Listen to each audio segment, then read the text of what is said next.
ready? I'm a lady. And welcome to Idol Days, the show about idol anime. I'm Star. And I'm Sarah.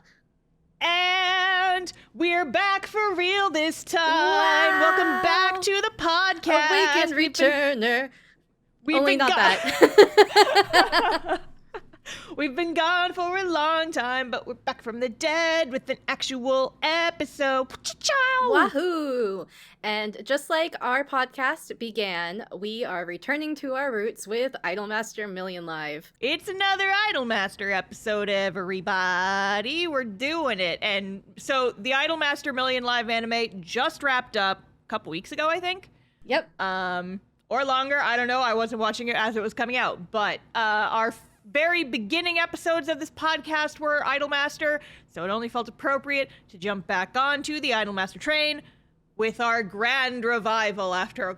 I looked at the numbers, Sarah. We were gone for almost a year. Uh-oh, welcome back. The Bocchi episode was released in March And of last year. What an appropriate episode for us to go into hibernation but Bocchi the Rock. It was also episode 69, Nice. too, which is just like... Maybe we should have stopped there while we're ahead. Yeah, just end this episode right now and just go back into hibernation. God, I wish. I can't hibernate, Sarah. I have to do taxes after this. Being self-employed is pain. Anyway, Idolmaster. Escapism media. Yes. Yay. So we're in the Idolmaster franchise. Idolmaster Million Live is an interesting sub-franchise of the Idolmaster franchise, I guess. Yeah. Where the Million Live group is connected to our OG 13 girls, Mm-hmm. but there are more of them. Yeah, so I saw a little bit of confusion about this in the Discord, so we should talk about Idolmaster and its many, many spin-offs, I think, first. That would be a good point. If you're not familiar with Idolmaster as a franchise at all, we did do episodes on the original anime and, like, the Cinderella Girls anime and all that other stuff, so you can go watch those previously. But Idolmaster as a franchise started as a series of arcade games that centered around these 13 main girls. We're going to call them either the 765 girls or the Namco Pro girls, because 765 is Namco Pro in Japanese. It's how you say it. Namco. Bandai Namco is the company that they're owned by. Yes. So it's like a joke. It's a pun. You'll hear that a lot. And so Cinderella Girls was the first spin-off that really... There was other spin-offs, but that was the first one that, like, kind of... I don't want to say hit the mainstream because I don't really think that's accurate, but... Cinderella Girls had its own mobile game. There's also the Dearly Stars Girls. The Bandai pretends that they don't exist. I remember them. But they never got an anime. They showed up in the original anime for like one episode. But anyway.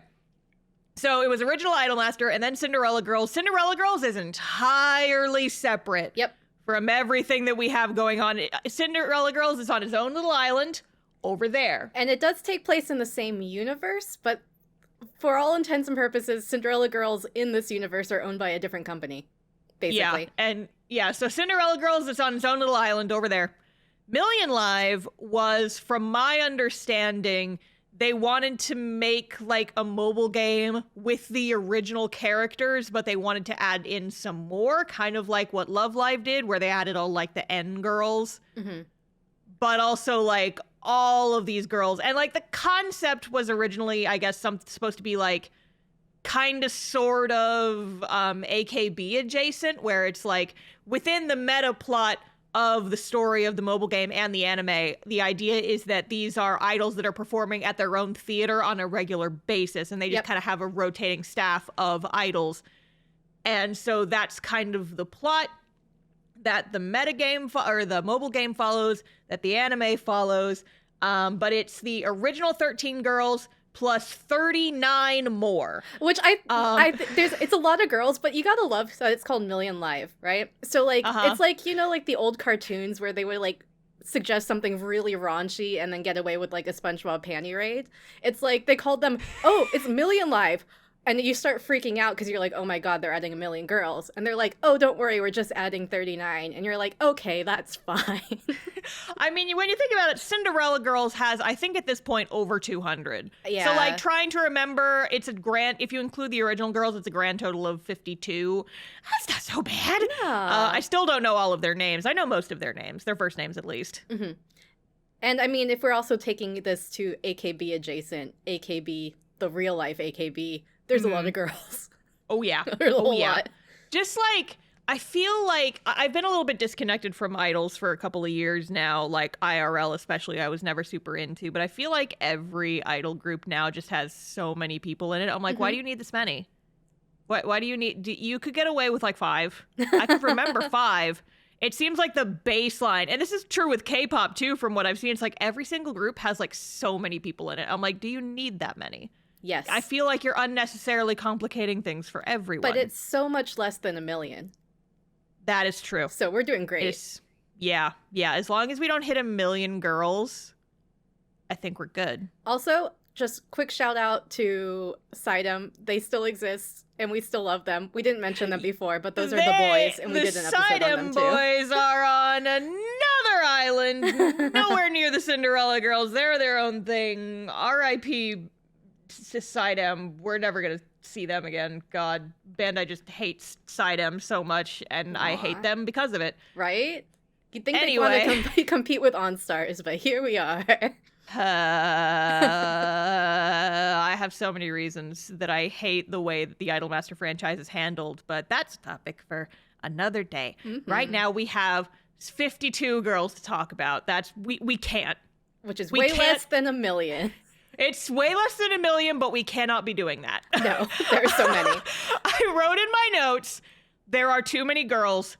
We cannot possibly talk about all of them. Nope. Including the NPCs, like the company Yep. president and the 2 producers and Yep. the assistant and all that. There's over 50 main characters. We cannot talk about all of them. So I feel like the way we should go about this is similar to how we did Cinderella Girls, because there were also a lot of girls there where we might not talk about your favorite girl. She'll be there, but we might not mention her in this episode. But don't worry, we feel her in our hearts, and we're acknowledging her in our hearts. So even if you don't hear her name out loud, we still love her. Yes, it's true. We love all I almost said Cinderella girls because Them you too. got my. We love all of these girls. All of them are here. Everyone is here. It's like Smash Brothers, and the idols aren't fighting. They are doing a concert to get. There's too many girls. Is the point? But we might only mention like 6 or 7 of them. Yeah, because with the new formatting of the show, if you haven't listened to our update episode that we posted back in January, you should go listen to that because we talk about we're going to be making some formatting changes, and that starts with this episode. We're going to be talking a lot more in general. We're going to be going less in depth on the plot points of every single episode and more about how we feel about it, our thoughts, our analysis, that kind of thing, because it was getting unsustainable. And talking about 39 girls individually as they come up in every single episode of this anime is too much. Too many It would be a girls. 10-hour episode. Too many girls. Too many anime. Trying to explain what happens in this anime with all the girls and all their personalities and all their context would take longer than just sitting down and watching the anime. We're not Probably. gonna do that.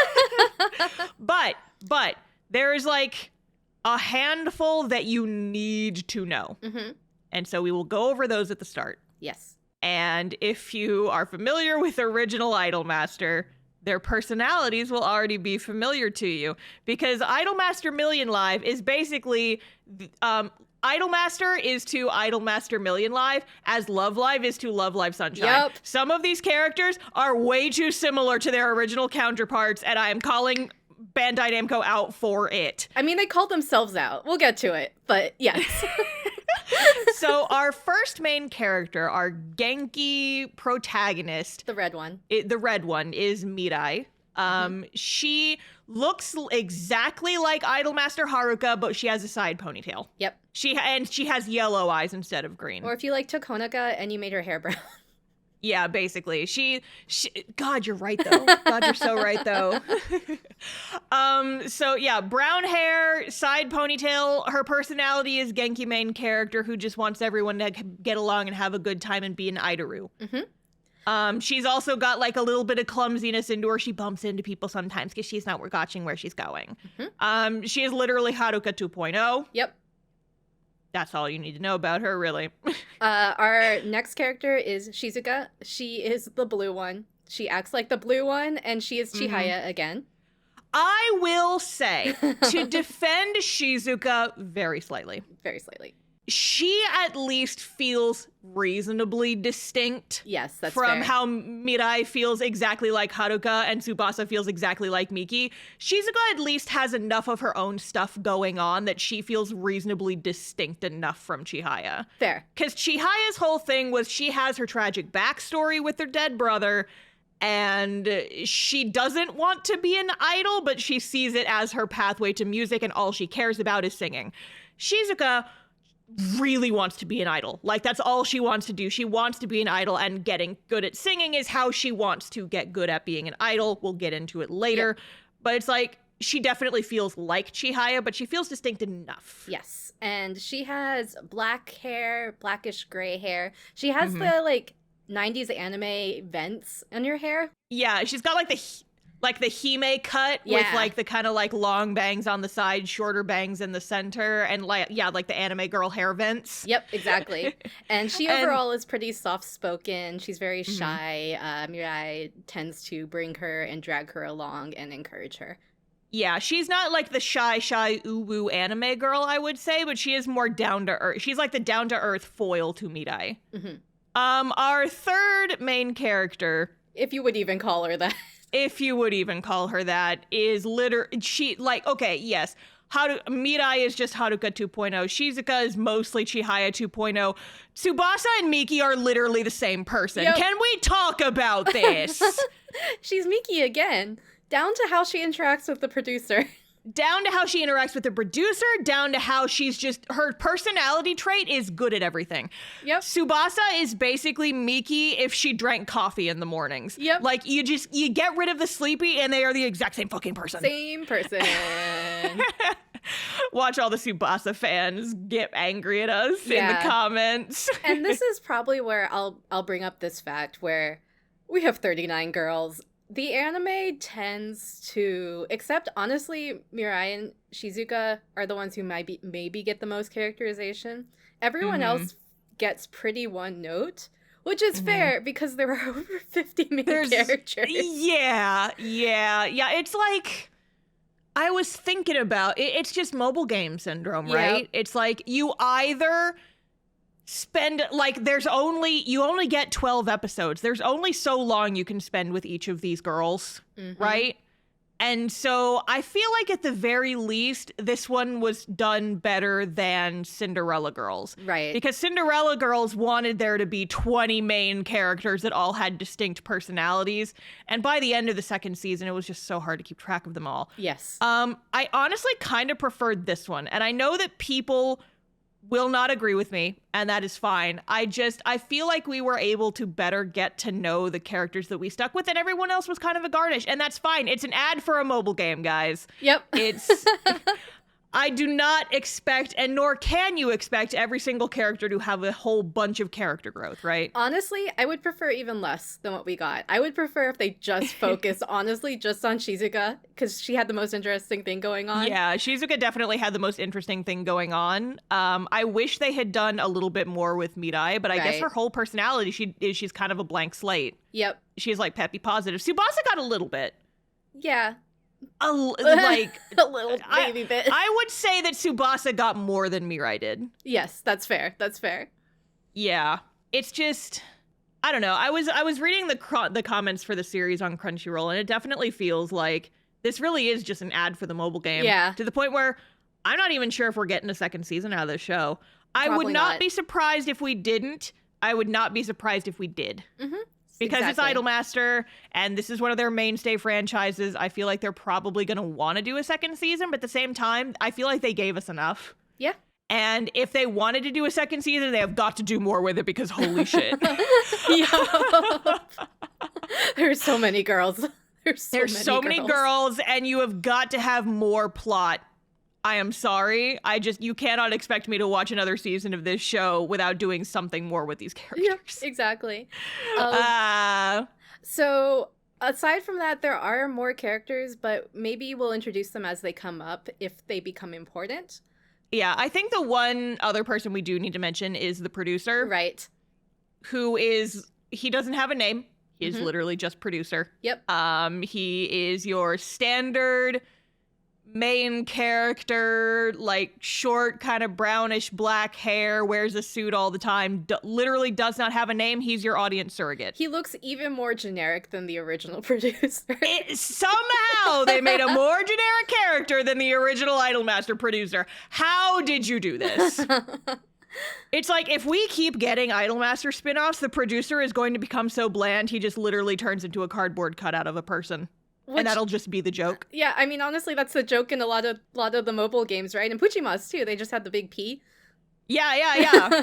And I was specifically thinking, what was that one anime that you watched that was based on a pachinko game? And they had like a literal cardboard cutout of one of the characters? Yes, I forgot what it's called, but yes. Yes. Devi Dole, if anyone wants to go listen to that episode. But yeah, so just one more rundown on our main three. There's Midai, brown hair, clumsy, cutesy, wants to be an idol, real bad Genki main character. Mhm. There's Shizuka, the more soft-spoken foil. She's the blue one. She's got black hair, and she's just kind of in her feelings all the time. And then there's Tsubasa, whose personality trait is good at everything. Yep. And she has blonde, kind of bob length hair with little flippy doos. And then there's producer, who is supposed to be you as a self-insert. Yup, in the games at least. And then it's like, yeah, it's just, this is the audience surrogate, basically.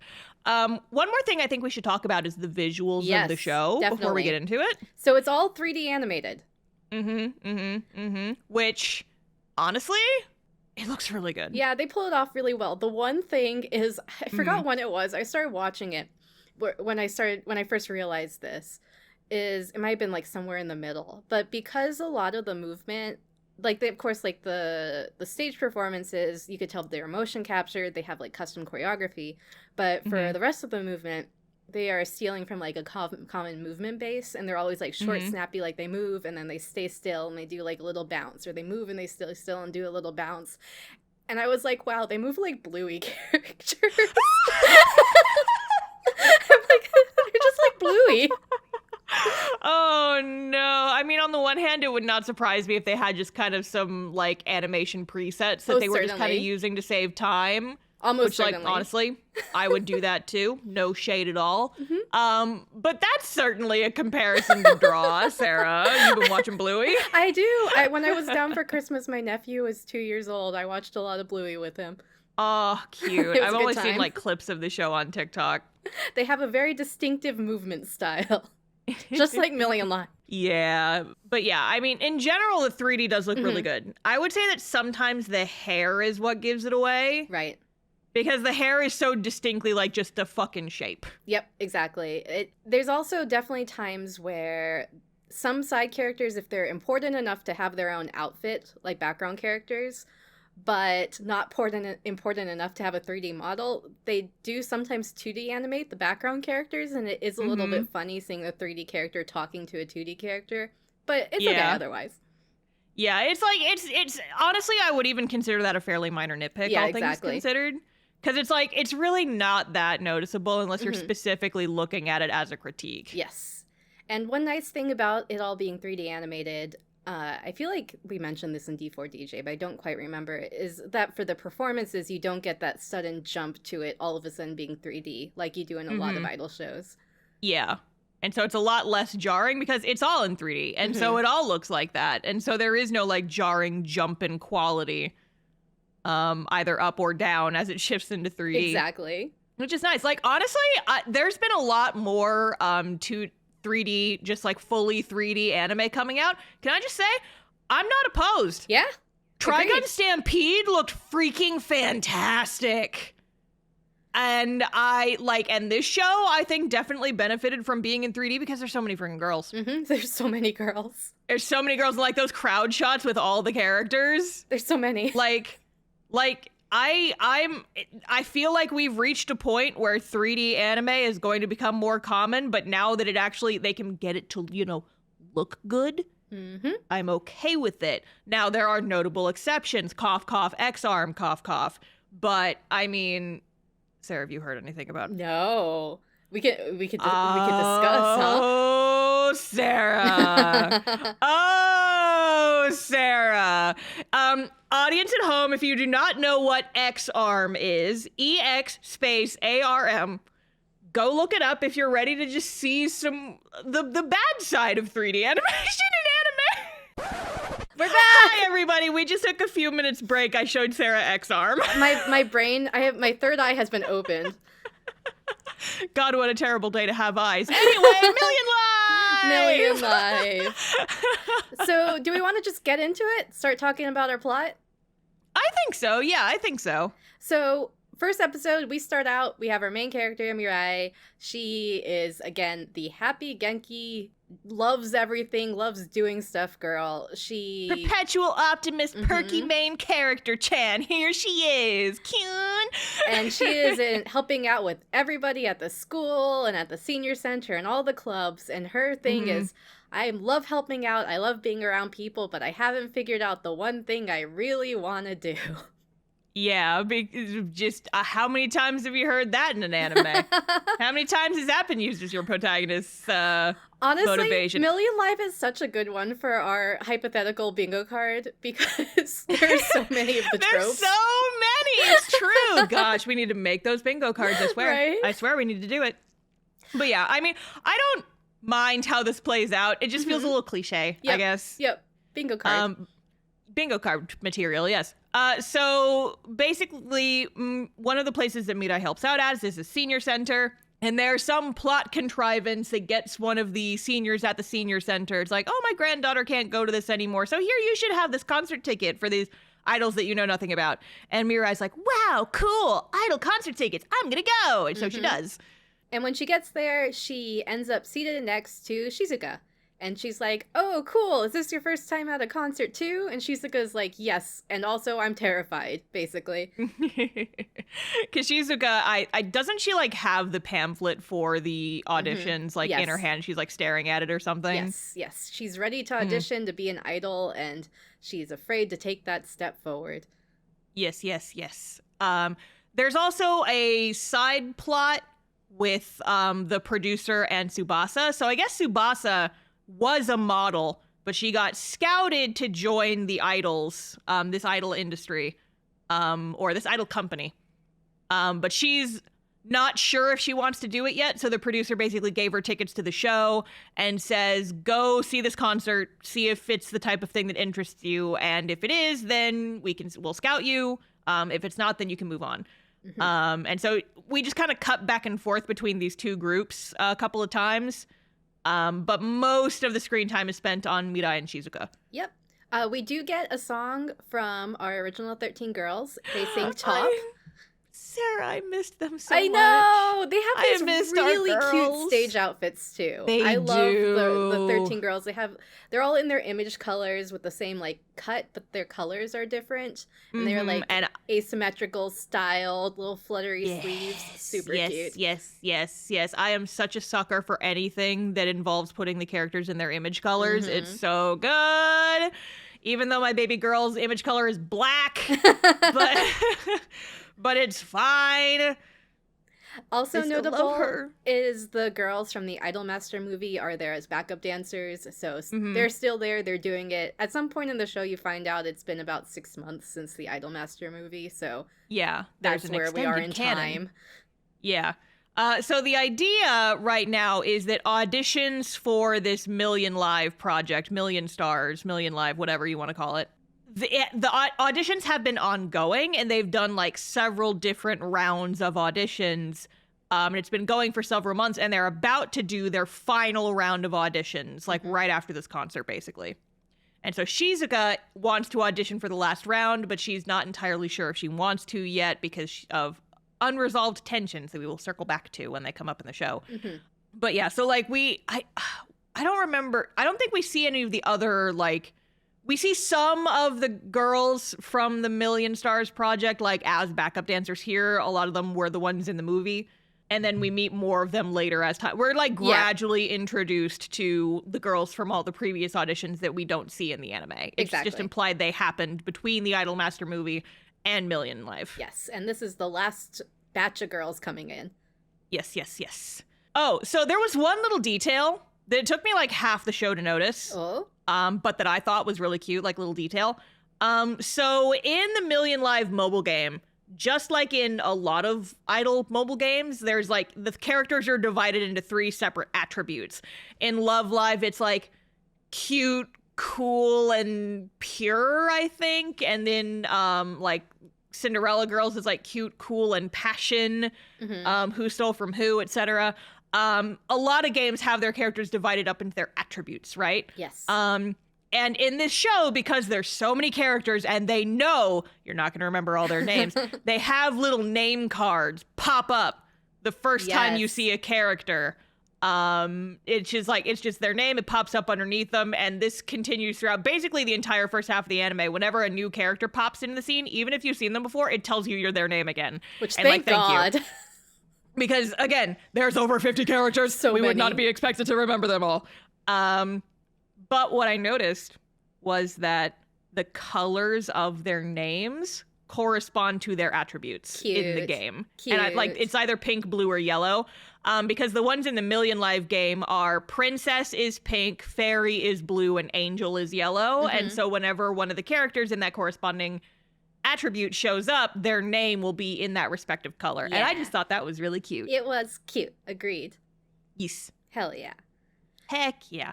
But yeah, so they come on, they do their little song and dance to Top, which is it's a newer song that was featured in, I forget which of the console games it was first featured in, but it's been around for a couple years at this point, but I love the song. Yeah. It's so cute. It's very uplifting, happy. It feels like an Idolmaster song. Like, yeah. If it's the genre of Idolmaster, especially like original Idolmaster or even a lot of Cinderella Girls, that kind of vibe.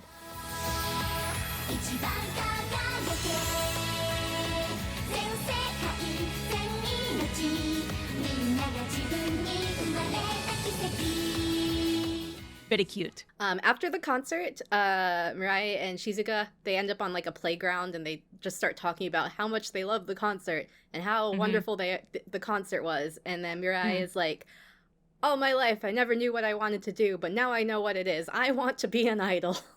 Yep. Just snap cut. She wants to be an idol. Yep. And Shizuka is kind of like, yeah, I kind of went there because I want to be an idol too, but I don't know. And then Mirai ends up, like, encouraging her. They have, like, this kind of, like, brief heart-to-heart. It's just like, but you're so good. You should totally be an idol. Be an idol with me. Let's do it together. We can audition together. Yay. And climbing on the playground equipment to symbolize a metaphor for reaching for our dreams, etc. Etc. And then we also get Tsubasa telling the producer, like, okay, I'll join. Yeah, with just the level of commitment that this girl has. She's just like, yeah, I'll do it. Sounds good. Yeah. But yeah, so at the end of the episode, we see them do, like, I guess it must be like some kind of text application, and they get the confirmation that they've made it through the first round, and now they have to learn the audition song. But we're not going to find that out till the next episode. Yes, and we get the OP. The OP is also the ending of the last episode. It's Rat-tat-tat.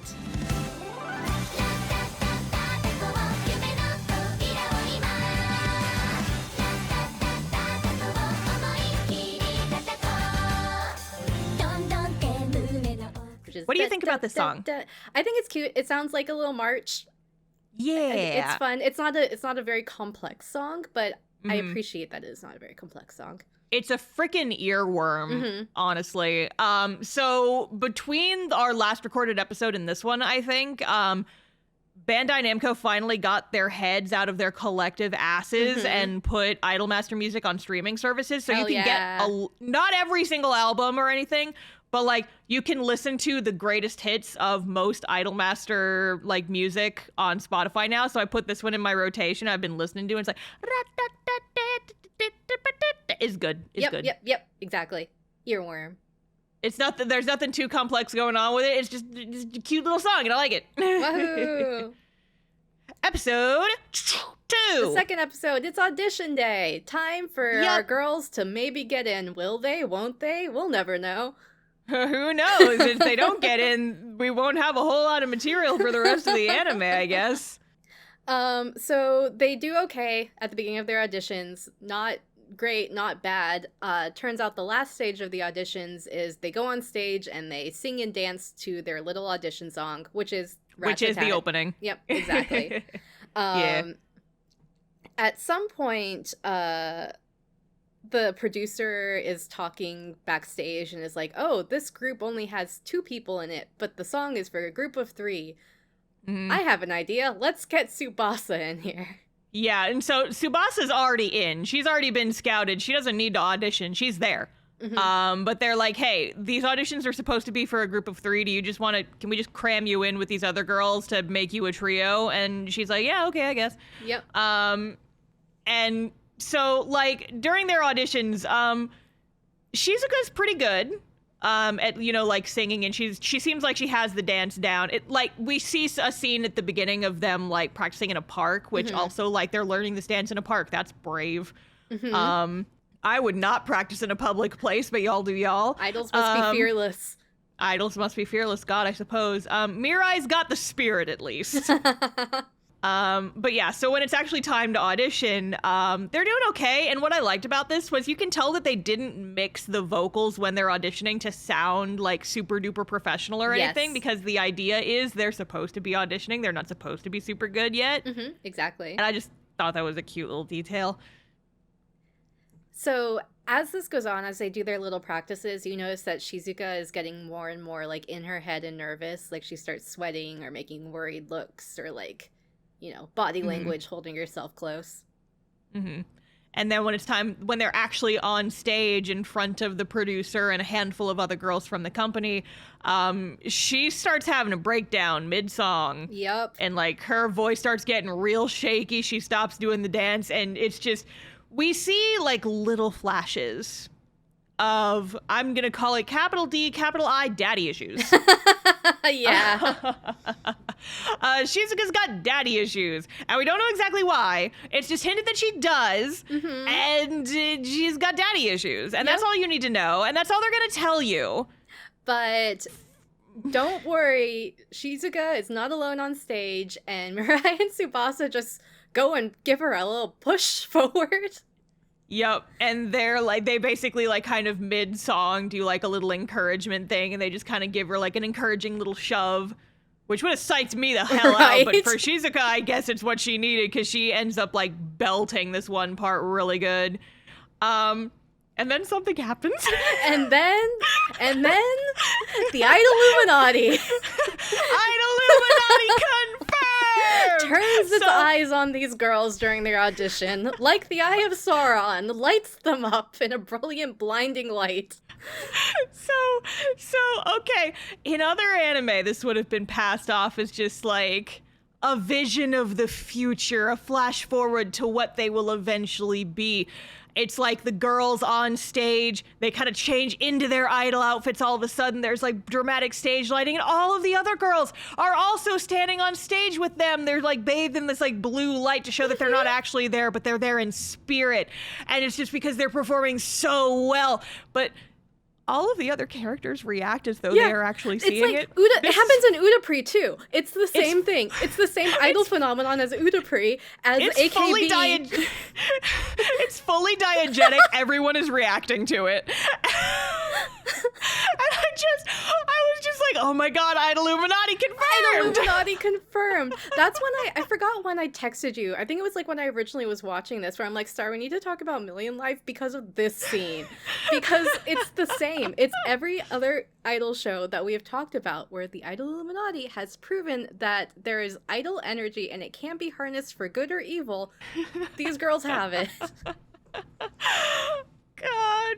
It's It's so good. Like, okay, we're having a giggle. We're not saying that it's bad. It's cute. No. It's just It's perfect. it's so funny that this trope gets used in like every single idol anime, and I'm just like, yes, we win! It's the free space on our bingo Idol cards, Illuminati the idol confirmed. energy. And this is not the only time that it happens. No, it's wonderful, and chef's kiss, honestly. And the fact that the other girls watching the audition, because the other girls are watching the audition, they see themselves. It's not like they're They see transported on stage. They themselves! just see themselves. Great, brilliant, incredible. It's so good. So It's anyways, so after good. that, there's no way the producer can say no, because They have the idol energy. Yeah, they have the idol energy, and The who idol knows mind beams are if, here. If they are untrained and unharnessed for the powers of good, what havoc could they wreak on the world? Exactly. He's like, oh, I have to train them in these abilities that they possess, or else they will wreak havoc. If they let loose their idol energies upon the general populace without knowledge and training, there'll be mass destruction. I want to see that idol anime. Right? I want to see that idol anime. I want to write that show. Get me in the writer's room. I will be there. Let's go. But yeah, so anyway, the tail end of the episode is the company president, who is a character. All you need to know about him is he's the company president. He takes He's the like three Mrs. girls. Bellum from Powerpuff Girls, where you never see his face. Exactly. It's like a running thing in the series. You never see this man's face, because you don't need to. But he takes him and is like, your idol debut will take place here. And it like zooms out and they're just standing in the middle of a field. And the girls are like, in a field. And then it cuts to the end of the episode. And But then the start of the episode 3, it's like, oh, no, not a field. That theater over there that's currently under construction. Why did you think we were going to have you do a debut in a field? That would be a silly thing to suggest. Which you watching it are like, haha, nice silly gag, but it becomes a plot point. It does. It becomes a plot point because of course it does.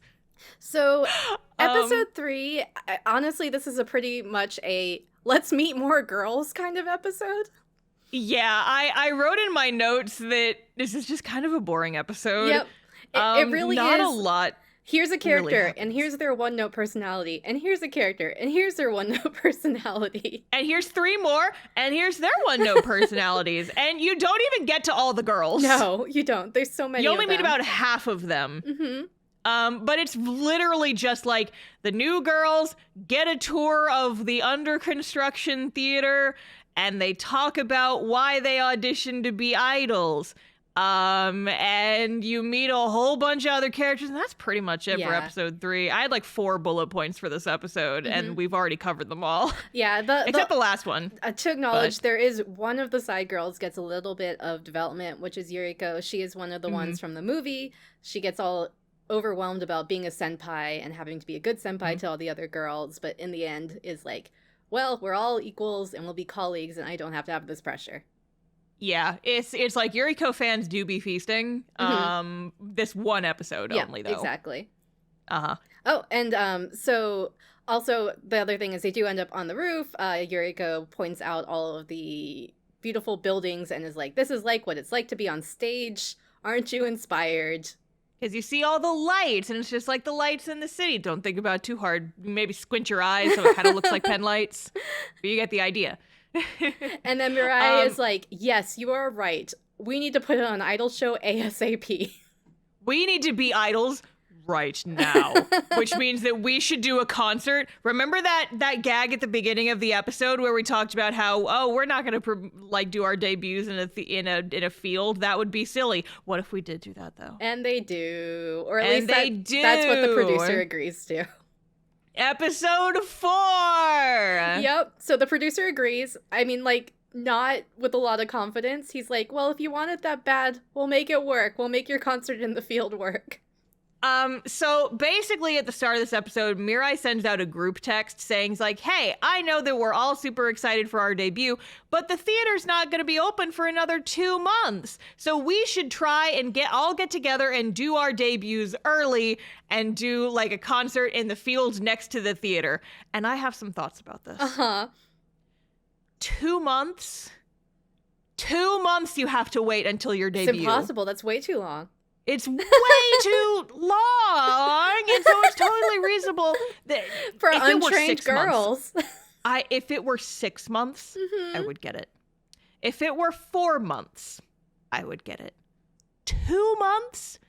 That's like you blink and your debut is here. You need to be focused on like practicing. You just got in and you've barely had any lessons. And now you want to take time away from everyone practicing, getting better, and preparing for their own professional debuts, may I remind you, by putting on a concert where you have to wrangle, again, 30 plus other girls. And the producer, I have such a beef with the producer of this show, yeah, Sarah. he's a This wet man rag. he has no spine. He is a doormat. Yeah. And he has to wrangle, like, okay, original producer, an original Idolmaster was a bit of a doormat, but at least he stood up for himself a little bit sometimes. He only had to wrangle 13 girls. Our new producer here has to wrangle 39. And he's such a wet napkin of a personality that he just lets them do this. And I'm like, this is a terrible idea. And if this was not an anime, this would not work. Yep. But it's an anime, and with anime magic, it does end up working out. But I'm just sitting here like, there's one character who later on, She's the voice of Star. the voice of reason, and of course it's like the literal child character who's like the former child. Momoka is her name. And I'm like, no, I agree with everything she's saying. Like, Listen to the kid. Let her cook. yeah, let her cook, honestly. Like, she's the only one here who makes sense, but everyone else talks her into doing it anyway. And I'm like, guys, 2 months is, I know you're teenagers and that's like half of your lifespan, Yeah. but 2 months is not that long. Yep. But Especially when you should be focused on other things and like practicing and actually getting good so you don't make a fool of yourselves on stage when the theater finally opens. and I'm also just there's a saying. point where they're like trying to plan for what happens, and all of them have like these crazy different ideas. Like, let's have a food stand and magic tricks, and you as the anime watcher will be like, haha, this won't happen, and that'll be the big letdown. But no, the producer's It like, actually- yes, we're gonna make all this happen. Yep. So I was kind of surprised this didn't turn into some like uber chaotic group text thing. Because it ends up like Mirai sends out this text and then it's just everyone talking to each other like in person. I'm like, this is not a modern day show. No. If this was real life, this would be like all like the most chaotic group chat you've ever seen. Like you close it for 5 minutes to go get a snack and you come back to 300 messages. Though, And then the miscommunications is just from there's This too took many. place 6 months after the Idolmaster movie, which was what, like 2015? God, I guess that's true, but still. We had texting back then. We had group texts We back did. then. Come on, that wasn't that long ago. Jeez. Fair. But no, I just thought it was funny. It's like, you know this is going to work because it's anime, and they wouldn't be spending so much time on it if it was just going to be a disappointment, unless it would, like, a better show might have done that and used it Right. as an opportunity for character growth, but no. No. Listen, I love Idolmaster. That means I'm allowed to rag on it as much as I want, okay? Yep. But no, yeah, and so like finally we spend the entire episode on just like awkward miscommunications and all the girls having different ideas of what this show is going to be until the end of the episode where we get all of them together and finally in one room, I think this is legitimately the first time you meet half of the cast because you haven't met them until that point. Yep.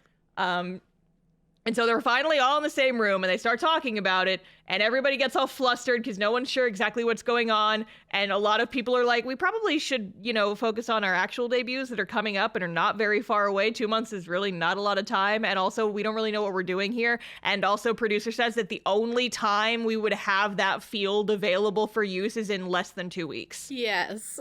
Short which time. is not enough time to figure this shit out. But Mirai and the producer go backstage after this and they're having a conversation and everyone's like a little bit frustrated. And producer asked Mirai, he's like, so why did you want to do this so badly? And while they're having this conversation, Tsubasa sneaks away and turns on the microphone, which is like such a trope. Put that off on the bingo card. And so then everyone overhears this conversation with Mirai just talking about, it's like, I just really wanted to be an idol and I wanted us to be able to do something together before our debut and da-dee-da-dee-dee-da. And it changes everyone's minds and they're like, okay, yeah, we should do the field And then concert. the producer is like, yes, I now know how to manage this. I know how to do it. And it's just like, buddy, you are such a doormat. Yeah. Yeah. The only thing you're managing is keeping dirt from How people's did you shoes get on getting into the hired? building. How did he get hired, honestly? Anyways, episode 5, it's the festival. Yeah. Well, the first half is prep. Right. The second half is the actual festival. And yeah, so my one biggest complaint with this is every girl like kind of breaks off to do their own little thing. It kind of reminds me of like a school festival Yes. almost, where it's like instead of every class doing a different activity, every girl is bringing their personalities, and like their one personality trait is Yep. I work at a restaurant. My personality trait is magic tricks. My personality trait is horse. Yeah. And so it's just like you kind of get a little bit more like bare bones character development with all the girls, but also the main 3 and a handful of the other, like, you know, just kind of randos, their task is putting together the tent, which involves hand sewing Yeah, I the don't know. tent. And I'm like, you are looking me dead in my human eyes, and you are telling me that of the 40-something main characters in this show, none of them have access to a single sewing machine among them. Also, at this point, the original 13 girls are successful. Why isn't Yeah. the studio just buying a tent? Why don't? Well, I mean, I could understand that it's like, listen, this is just something our girls want to do. We're not Right. going to spend a whole lot of our money on this. So I could honestly understand that. But it's like you're telling me that none of these people have a sewing machine Well, that they could just actually, bring into you, work. you learn that the assistant does all the sewing, so she almost certainly has one, like at the studio, because she makes their yeah. outfits. Yeah. Why didn't they let them use the sewing machine? Or better yet, why didn't they just buy a tent? Buy a tent. Or Buy rent a tent that comes with, or rent a tent that comes with the canvas. Because, like, you see it later, it's a tent with, like, a metal infrastructure. It's a Where'd they normal get tent. that? Yeah. It's a normal ass tent. Why couldn't they have anyway? All that bullshit aside, they decorate the tent and they all sign it as cute. Mm-hmm. I guess Yep. there's some bonding. There's Stuff some bonding. happens. They spend Watch the the night. anime if you want to Yeah. know about it. Then it's the day of the festival, and as we said before, the festival goes on without a hitch.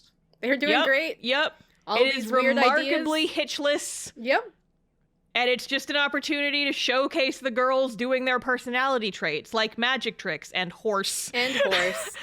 And then art. it's the time for the final concert. Right before the final concert, there are 2 girls, and Yes, come- and we need to talk about them. they come to the festival because they were told to come and watch this festival because of whatever reason. Company president. Okay, so we need to talk about these girls because they Yes. are kind of important characters towards the end of it. Yeah. So, well, I mean, it does tie in. This is an example of them taking real life lore and putting it into the anime as like a trinket for, like a cameo. What's the word? Like Easter a egg? reference Oh. to Easter egg. Yeah. So the 2 new girls here are Kaori, who, by the way, is one of my top 3 Million Live girls. So if I want to talk about her a little bit more, that's You're why gonna I talk love about her. it. I literally have an acrylic standee of her on my desk. I'm looking at it right now, There sitting she right is. next to my Makoto one. There she is. And Tsumugi. Mhm. And Kaori's like a former music teacher. We'll learn a little bit about her. Tsumugi is Misunderstanding Chan. Mhm. And she's fine. Yep. But the idea with them is there have been 2 Million Live mobile games. The first one was just like an idol raising simulator. Yep. The second one is the rhythm game. And when the second one came out, when the first one came out, there were only 37 girls, which is what we see in the anime. But when the rhythm game came out, I can't super confirm the reason why they did this, but I guess it like if you wanted to split up your girls into 3 separate attributes, having a number of girls that is divisible by 3 is good. That, or they just wanted the pun real bad. Yeah, that That too. might be why. I'm sure it's a combination because yeah, when it's 39, thank you is like Sankyu is like they have the pun, and then Sankyu project. It's like the whole thing. I don't know what the main reason for it was, but there are multiple reasons why they suddenly added 2 girls when they came over to like the new rhythm game. And these are those 2 new girls. Yep. So they originally had 37. They wanted to have an even 39 so that they could like have the pun and also have 3 groups of 13 plus the original 13 girls. It just the math checked out, so they needed to add 2 new girls. So this is them. And so it kind of makes sense that they would add them in this way, but at the same time, when you put it in the meta plot of the anime, it doesn't make a lot of sense. Because where did they come from? Yep. Why? We have been told repeatedly that the audition that our main characters got in with was the final round of auditions. And I guess they just randomly scouted 2 extra people. Yeah. Because that's a thing that you can just do. Yep. You say you're done hiring girls, and then suddenly you bring 2 new girls in. Well, here they are. And they're sitting in the front row of the tent.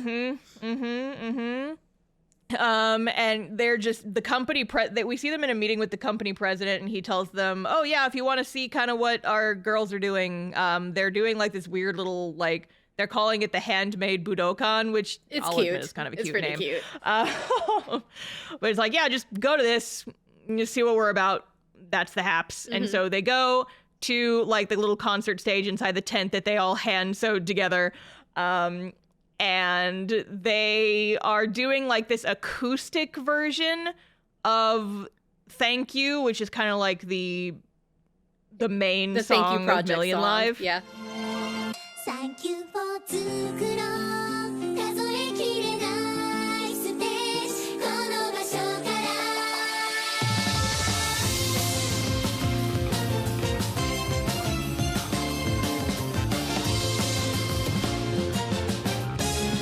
Yeah, the Thank You Project song, the quintessential Million Live song.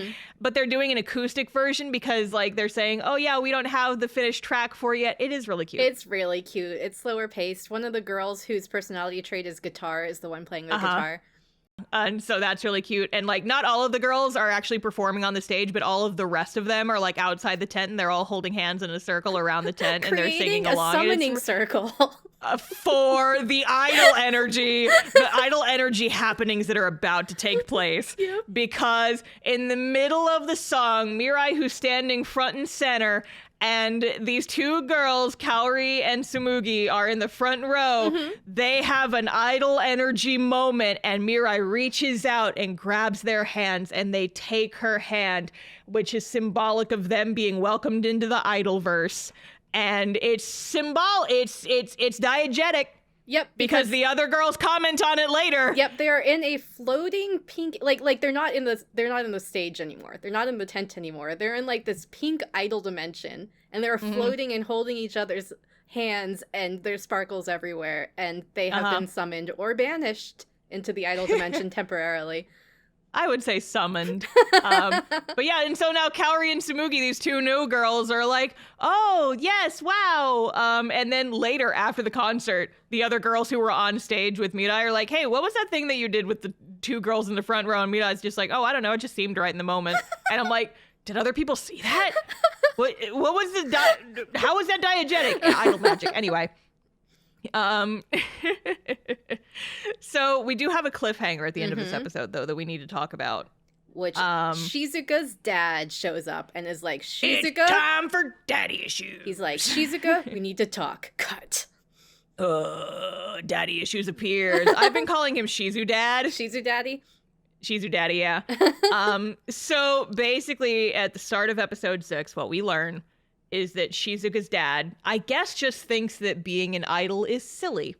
Fair. And says that she's only allowed to keep being an idol until she's done with middle school.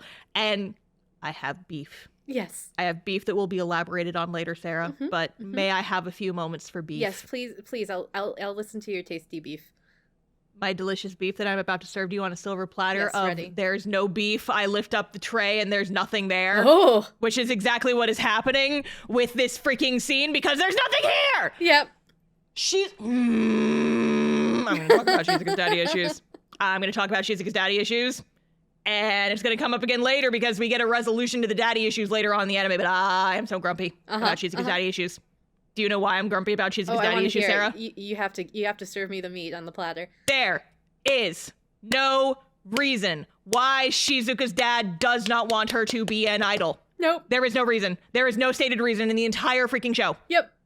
I acknowledge that maybe if we go and we play the mobile game, perhaps we learn more about why Shizuka's dad doesn't want her to be an idol. We might learn that in the mobile game. I will never know because the mobile game is not in Japanese. I looked it up on the wiki to find out.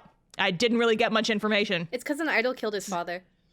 I had that. You could potentially assume that because I don't tell you why.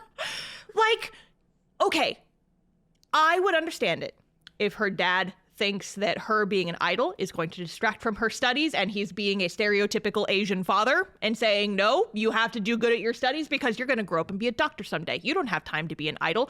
You have to study and get into a good high school and do all this stuff.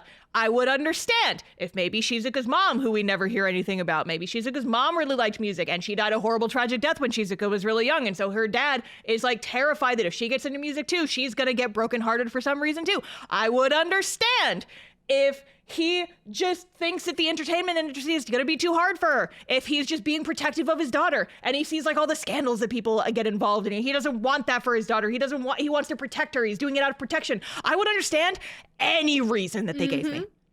Any reason at all that they could have given me that Shizuka's dad doesn't want her to be an idol. I would have taken and I would have accepted it and I would have seen it as a point in the show, as a point in this character. I would have seen it and I would have acknowledged it.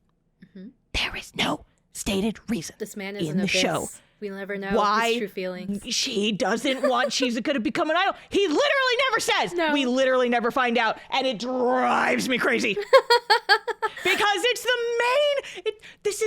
Shizuka is arguably. The Not main arguably, plot. she is the Yeah. main. She's the main character. Midai's the main character. Shizuka's the main Yeah, character, it's right? She's Shizuka. the one who gets the most development out of everybody in this cast, and her character development hinges on her dad not wanting her to be an idol.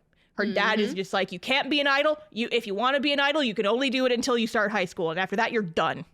And so Shizuka's plot development, her character development, the entire second half of the show is her trying to get good enough that her dad will acknowledge her skills and let her keep being an idol.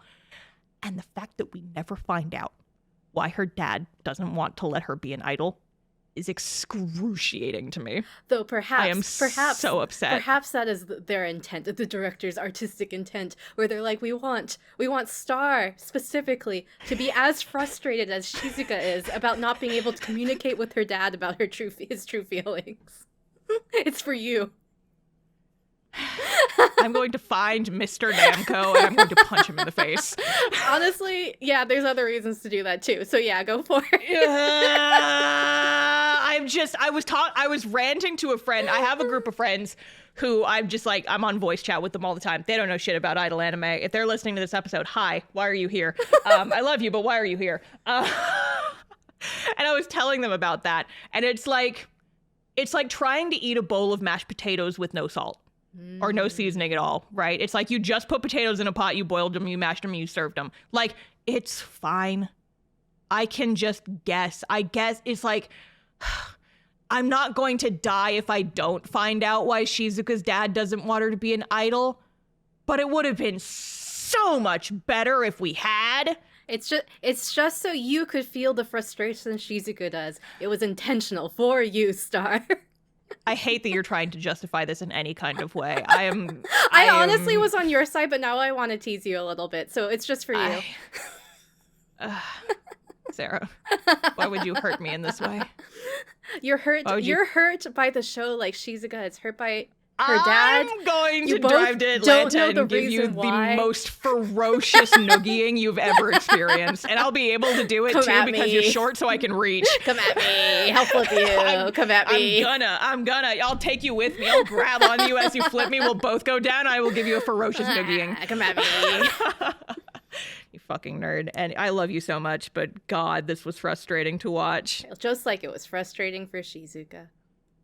I will kill you. And I'll kill Shizuka's dad too while I'm at it. I don't care. It's like, it's just, Why? Yeah, Why it would would you- not have been hard for them to do this. Yes. It would not have been hard. Could have been one line of dialogue. Yep. It could have been. Why would you not tell me this? Why would you not? I know there's a whole thing about show versus tell, but you didn't show it either. Honestly, probably the reason is probably what you were saying, which this is an advertisement for the mobile game, and they're trying really hard to And funnel I people. hate that Yes. because this is like critical. Okay, Yeah. I can understand wanting to advertise your mobile game, but you don't use the main plot of your Yeah. anime and withhold details in hopes that people will play your mobile Mhm. game, because then that's just going to make the people who watch the anime frustrated that you Yes. didn't put the info in the anime. Exactly. God damn it. Ugh. Anyway. Well, that was some delicious beef, Star. Thank you. Thank you for allowing me a few minutes of beef. Well, there will be more beef once we get to the Oh, yeah. episode where they finally like have the resolution to this conflict. But yeah, there's your precursor. We have to talk about the rest of the episode Yes, now. yes. So, rest of the episode, Tsumugi and Kaori join. They're like, wow, the random girls in the idol dimension are part of our 765 Pro. Welcome. Is like, yep, they're here. Like the rest of this episode is they're here now. They're here now. They're here now, and they're gonna get some like brief character intros that don't really do much of Nope. anything. Cause so the start of the episode, we get the talk with Shizuka dad, and then we get a talk with Shizuka and some of the other girls and the producer later. And Shizuka's like, I don't want to quit. I have to become a better idol, so my dad won't make me quit. And then the rest of the episode is spent on Tsumugi and Kaori basically getting their character intros and their time in the sun because they haven't gotten anything yet. Mhm. And they're kind of going to be main characters. Yeah. not really. No, like Not really. tertiary even. Tertiary main characters, yeah, but like they're just around a lot. So the other important piece of information you get from this episode is that the girls are going to start debuting. And the way that they're doing this is the 39 girls are going to be broken up into 7 groups. And these 7 groups are going to debut Well, it's spread 8 out. groups, isn't Or it? eight groups? Yes, it might be It's 8. because our main characters are group 8. Oh, right. So there are 8 groups and they're believe. going to be debuted all spread out. So Mm. not all at once, but some of them at the same time for whatever reason. Yeah. I have more beef. I have some side beef with the way that these debuts go. It's not nearly as bad. The Shizuka No. beef is the worst beef. But this show is just full of silly contrivances. Yes, absolutely. A lot of the time. Yep. It's just it's so full of like, why did you do that? Yep. Why did this thing happen? I don't understand. Yep. Exactly. Million Live, explain. Explain me this. But yeah, so we get a little bit about Tsumugi, we get a little bit about Kaori. It doesn't really matter. No. So Shizuka, we get a little bit of her and her like staying behind to practice more because she's like, I gotta #get good. and Shiho is there. The Shiho from the Oh, yeah. movie. We have a The Shiho. We have a Shiho. Yes, it's the original Shiho come back with a vengeance. Except that she's not really as mean as she was in the movie. She's just kind of terse, Yes, I guess. Yes, that's fair. She kind of tells Shizuka, like, get serious or get out. Yeah. But I mean, like, she doesn't even say it in that mean of a No. way. It's just like, you just need to get your shit together if you're going to stay here, you know? Which- It's like, this is something yeah. everybody's got to do. Yep. Which, yeah. It's a fairly reasonable thing for her to say, yeah. So, but with that, the grounds have been laid for the next few episodes, which is the girls are going to debut, and Shizuka's going Yeah. through it. yeah, we get the first group of girls debuting. And so all of the teams, all 8 of the debut teams are like team first, team second, team third. And so at the end of this episode, we get the team first debut. We get a little song with the 4 girls. Shiho is one of them. Sarah's favorite girl is another Hanawa one. Chizuki. Yes. And there's some others. So I could be wrong. Mm-hmm. And if I am wrong, I do want to know because this was legitimately something I was thinking about. I don't know what the groups symbolize. Yeah, I don't know. Like, why were specific girls chosen for each group? I do not know. I don't know. I do not know. So I remember in the original Idolmaster mobile game when they did make a subunit with some of the girls, it was a callback to that subunit existing in the game, and those characters who were in that subunit were not playable. But there was a real life reason for it. The real life reason being that those 3 actors were the most expensive, and so they didn't want to have to record That's them fun. so much. And so like it was Iori, who has a very famous voice actor. She's been in everything. It was Azusa's voice actress, who I don't know as well, but I guess she's also pretty famous. And then the Amimami twins voice actress, which I guess was included in this unit so that they didn't have to record a completely separate plot chain for 2 characters with the exact same voice. That's fun. And so the 3 of those girls were made a subunit, but in the anime, they passed it off like, oh, all 3 of these characters have the kanji for ocean or something in their names, and then they have like an ocean-themed subunit. And it was cute. But I don't see don't anything know like why. that happening with these groups. No idea. And so it makes me wonder why they were chosen. Because, like, okay, Team 8th, the last group to debut, and we'll get to that, is our main 3 characters plus Kaori plus Tsumugi. Right. And so their theming is main characters. Yep. And also within the context of the anime, the last girls to audition, I guess. Yeah. But everybody else, it doesn't really seem like there's a through line with them in any kind of way. I don't know why the girls were separated out in the way that they were. Yeah, I have no idea. There's like no theming. And I wish that there was. Make it easier to remember who's in which group. Exactly, because like you point a gun at me and I would not be able to tell you which girls are in which group because it doesn't matter because there's no theming. Nope. So I wish they had done a little more with that. Yep. But either way, some of the girls get to have their debut at the end of this episode. A whole lot of them are still in the back wings. Yep. And then there's like different numbers of girls in each group too, Right. which is like Confusing. Like some of them, this group have 4, I think another group has 4, some of the groups have 5, some have 6, and it's like, why? Yep. Who knows? I don't know. A mystery. But all I have to say on that is ? But anyway, we have to move on. Yep. Episode 7 is the beach episode. Yeah, episode 7 is the beach episode, and the concept here is that 2 groups are going to be competing on this like beachy game show obstacle course type thing. And you get eliminated if you fall in the water at the beach. And there's just shenanigans. Honestly, this one is probably the most filler of the fillers. There's a lot of fillers, but nothing really substantial happens. Yeah, I do have slight beef because like the way that they do the debuts are like so confusing sometimes. Because like on the one hand, I kind of get it, but on the other hand, okay, so the concept here is that there's 2 groups that are competing against each other on this like TV show with this beach obstacle course thing. And the idea is that the group that wins will get to perform their debut song and actually debut at the end of the obstacle course. But then what happens to the group that loses? Yeah, and presumably something else. Thinking about this obstacle course and also like the weird amount of people and you have to play the mobile game and we don't tell you anything, I had the revelation that a lot of this reminds me of Sukiuda.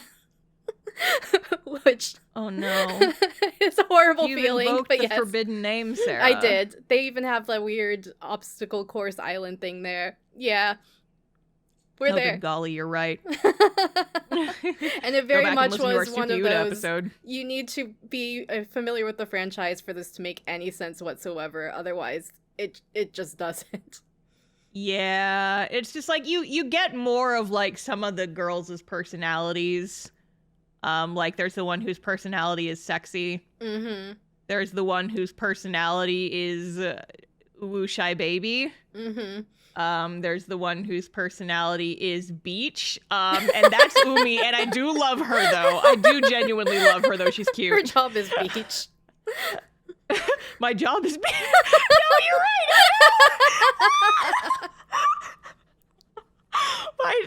Cut to me making a graphic of Umi from Idolmaster Million Lives saying my job is Beach. Hell yeah, let's go.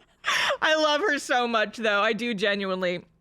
Makoto, Umi, and Kaori are my 3 favorite Idolmaster babies if you include the extended universe canon. which is Million Live. Yes. And I do genuinely have like 6-inch acrylic standees of them hovering over my desk in my office. I love them. I will Hell post yeah. pictures if people remind me after this episode goes up. I love Umi, but I mean, like, the debut episodes are basically just the time for all of the people who really care about these other girls to be like, points at screen, that's my daughter. Yep. So this episode and the one after that are pretty much that.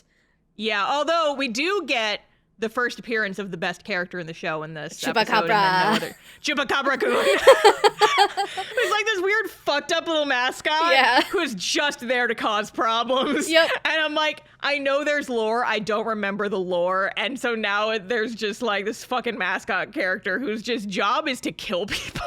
He's the alien that came in when they opened the rift to the idol dimension. Yeah, he's just there now. He's just there, and if you haven't watched the anime and you don't know what Chupacabra-kun looks like, go look up Chupacabra-kun. You will not regret it. He's more cursed than He's you like- think. He's more cursed than you think, and his job is just to cause problems. Like, Umi is the only one who finishes the obstacle course because Chupacabra-kun committed so many OSHA violations Yes. trying to get the other girls knocked into the water. Yes. Like, Yes.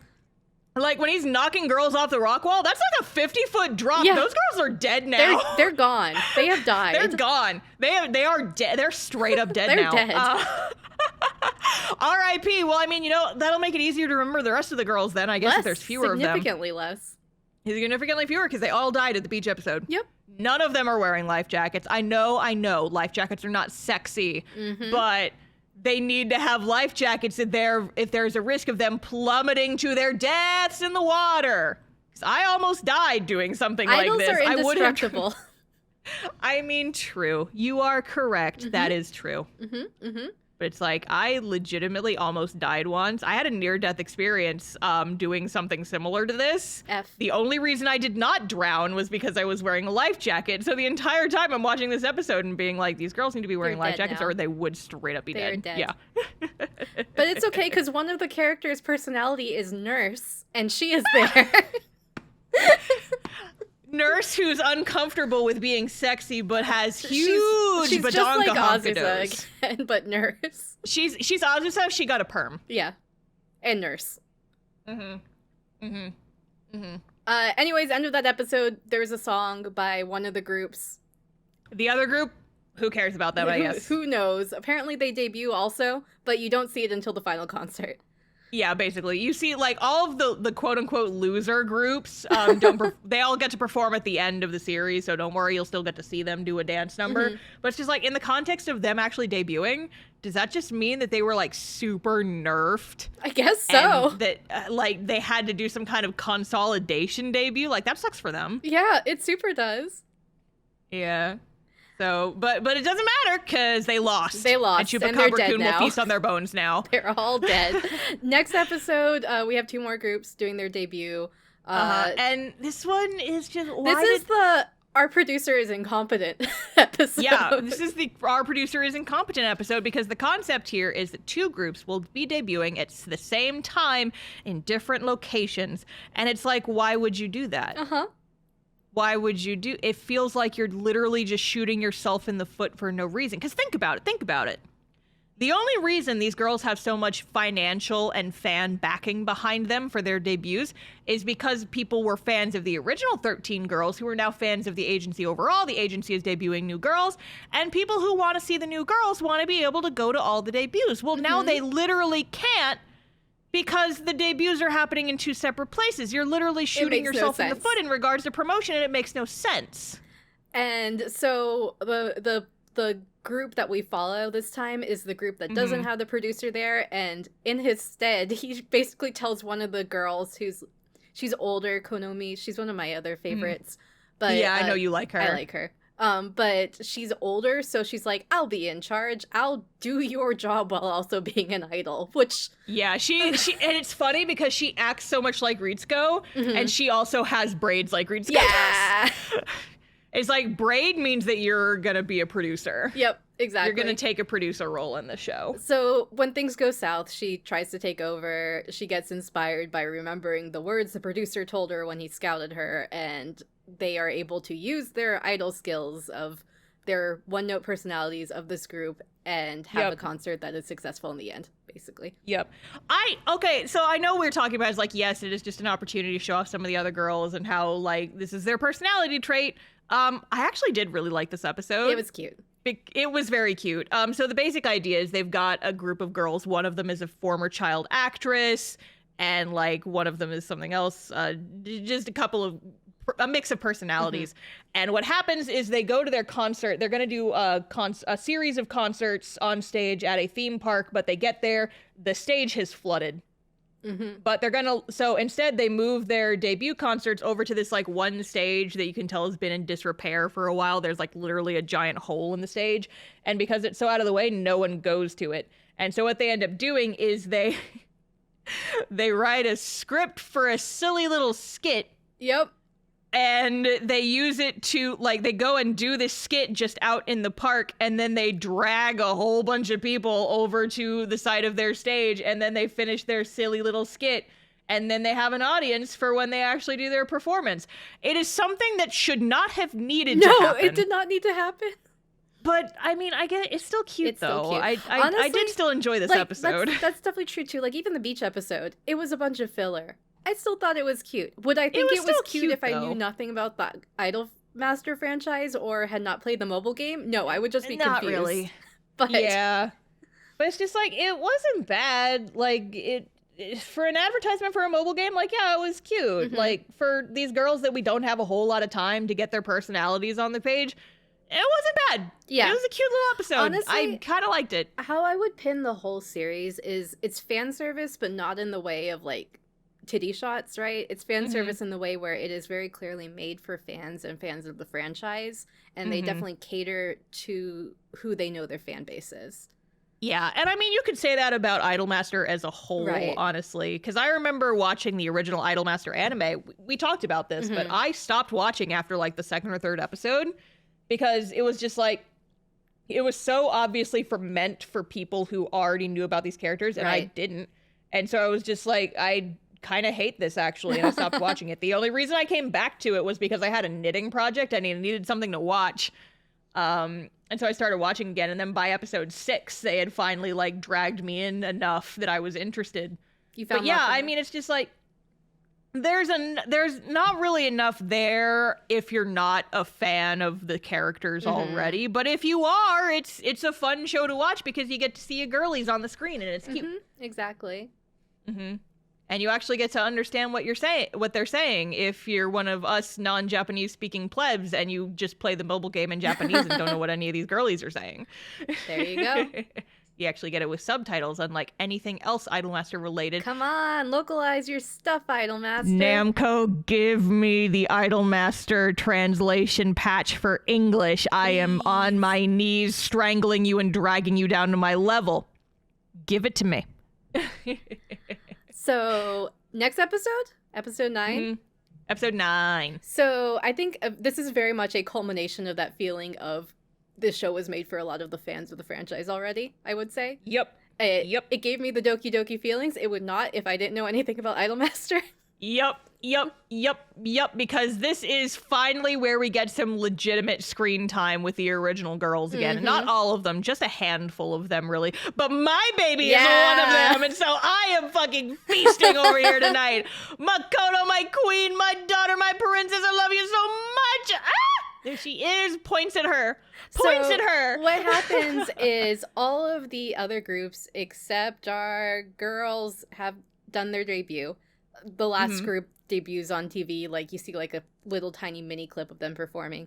And so our main and then girls are the like, seventh group is like, we're gonna see them at some point, I guess. Shrug, they debuted off screen. We don't care about them. And so our girls are like, well, I guess we're next. And they have a conversation about how it feels like they're in a relay race together. And the baton has just been passing to each of the different groups. So the theme of this one is passing the baton. Yes. And so they're still preparing. So this is something I was confused about. Yeah. Team 8, the group that comprises of our 3 main girls plus the extra 2 that kind of got tacked on at the end there. What is their debut? Is their debut just the concert in the last episode? I think so.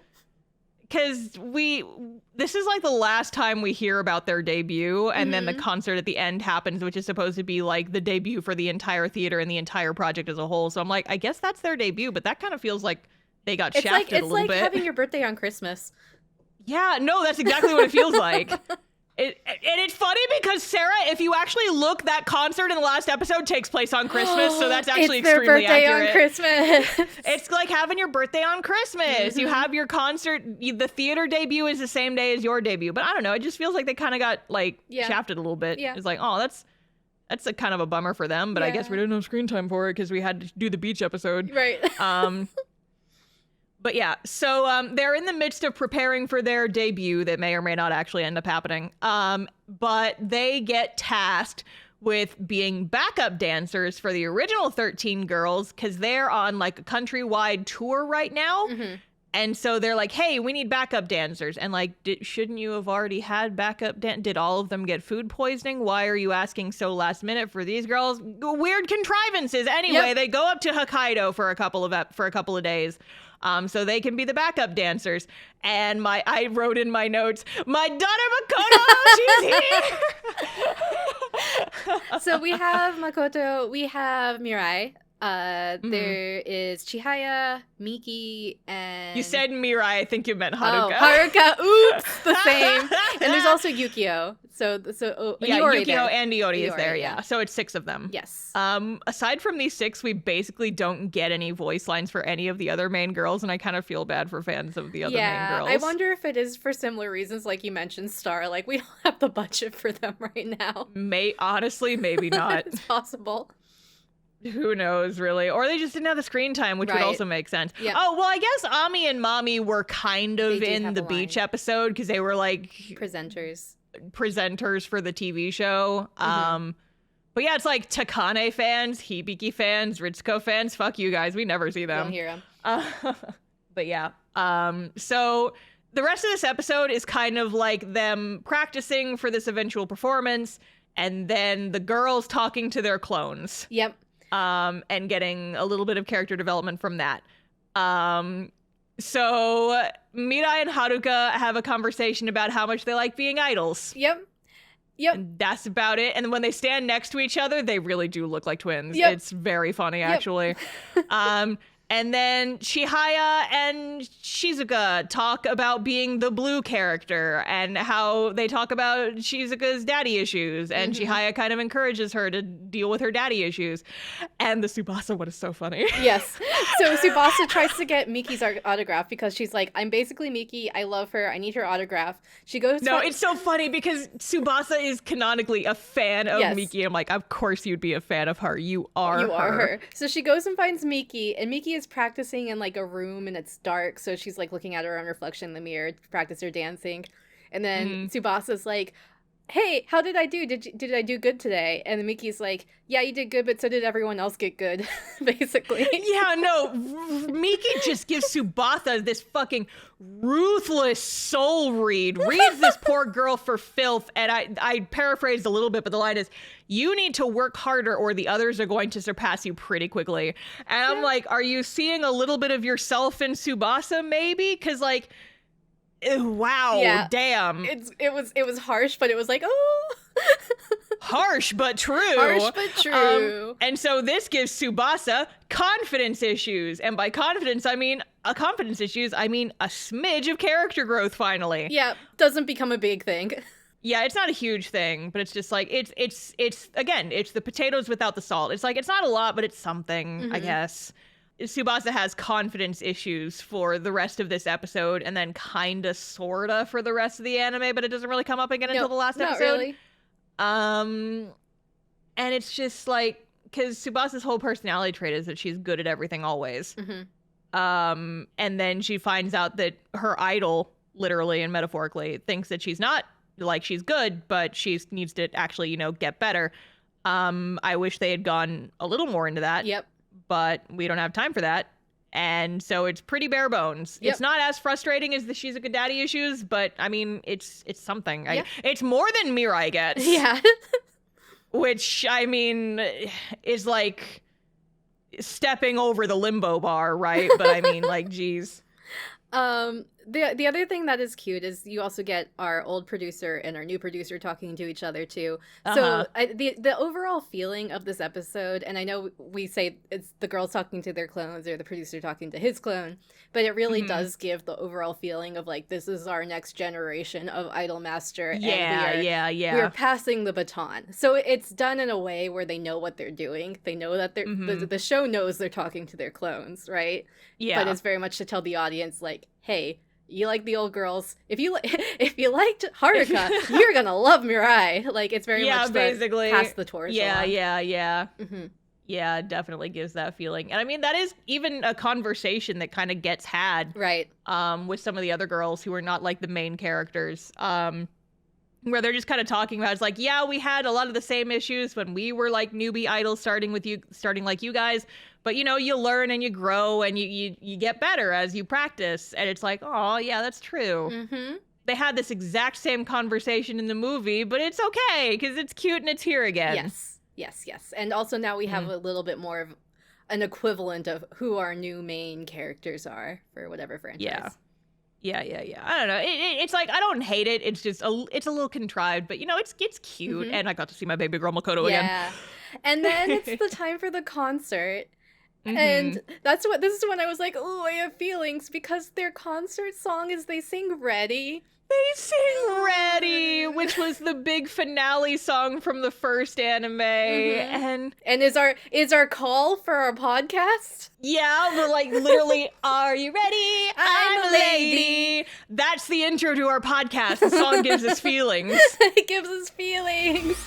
I'm a lady 歌を歌もう一つ一つ笑顔と涙は夢になるエンターテインメント I'm ready I'm a lady 始めようやればできるきっと But also, one thing I wanted to point out about this performance is done entirely in 3D because the entire Yes. show is. But if you watched the anime or you listened to our episode, you would have heard us talk about this one part of the performance of Ready, where right at the beginning of the chorus, they do, like, in the original anime, they did this big sweeping camera move that was extremely impressive considering the show was all done in 2D.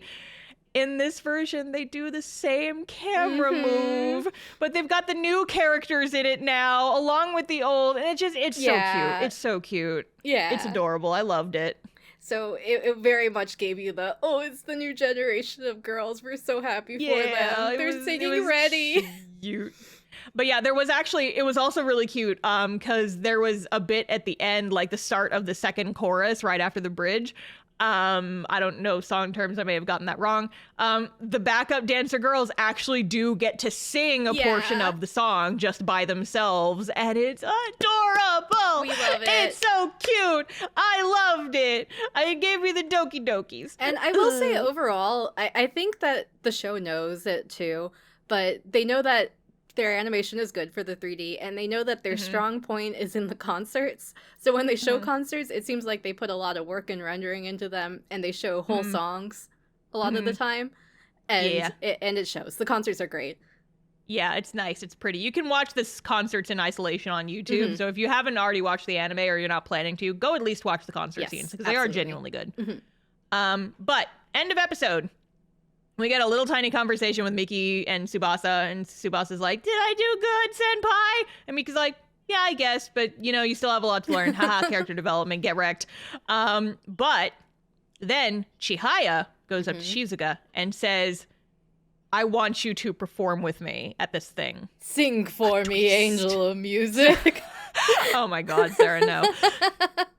So, episode 10, the basic plot is Chihaya is going to be performing at this charity recital, and a couple of people had to back out at the last minute. And so Chihaya invited a handful of other girls and Shizuka to perform alongside her at this concert. Only girls with parent issues. That's it. Yeah. literally though. And so Shizuka agrees immediately. She sees this as an opportunity to impress her dad. And then the entire rest of this episode is basically just Shizuka struggling to get good, but also kind of like struggling with her identity as an idol. And she's just like, she gets lost in the weeds, basically. And so Chihaya and some of the other girls end up kind of helping to bring her out of that and be like, hey, we understand that you want to impress your dad, but you really need to think about why you want to be an idol. Yes. And like why this is important to you, because that's what's going to be what helps you. You can't just perform to impress your dad. You have to perform because you love performing. Yes. Right? And specifically, this concert is supposed to be a benefit concert for families who have lost a parent, basically, right? Mhm. So daddy issues high on the mind for Shizuka this whole time.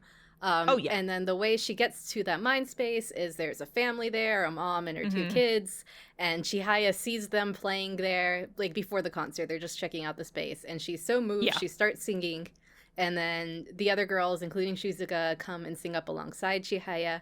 And Shizuka's like, oh, that's what I want to do with my music. I want to become an idol so I can touch people's hearts. Yes. And also, I remember watching this scene and then suddenly getting hit by a truck with the realizations like, oh, yeah, I forgot about Chihaya's tragic backstory. Yeah. And now I'm reminded of it, and now I'm getting sad again. Yeah. Ugh. Also, side note, Chihaya's voice is still fucking It's still incredible. beautiful. Asami Imai kills it. Yeah. I love her so much. And very specifically in this part, when they're just singing to the little family, there's no backing track, and everyone's vocals is like the harmonization is beautiful, wonderfully mixed. So good, so good. Genuinely amazing singers. But yeah, so Shizuka has her kind of like come to realization moment. The concert day rolls around. Dad gets invited by some of the other girls, but we don't see him at the start of the concert, and Shizuka's nervous about it. Shizuka's nervous about performing, but with the encouragement of the other characters, she goes on stage, she Very performs specifically, she gets a push from Tsubasa Mirai, which like It is mirrors, cute. It mirrors the second episode when they gave her the push on stage. Yeah.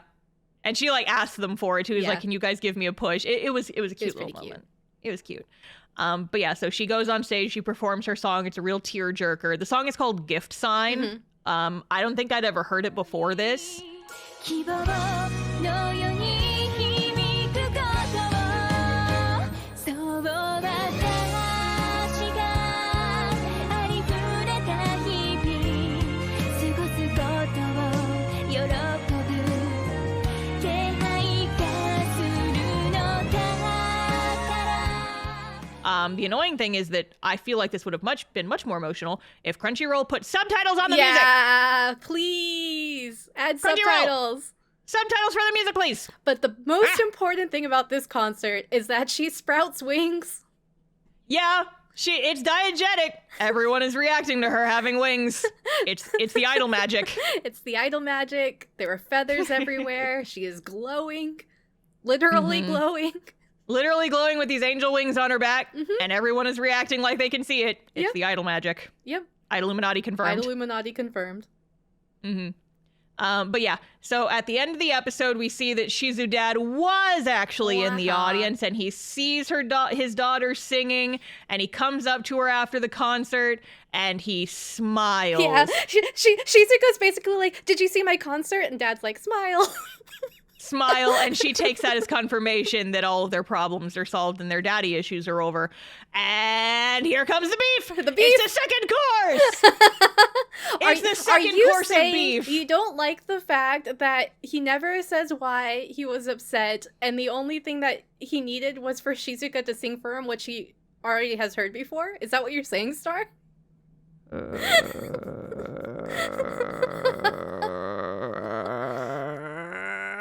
I'm so angry.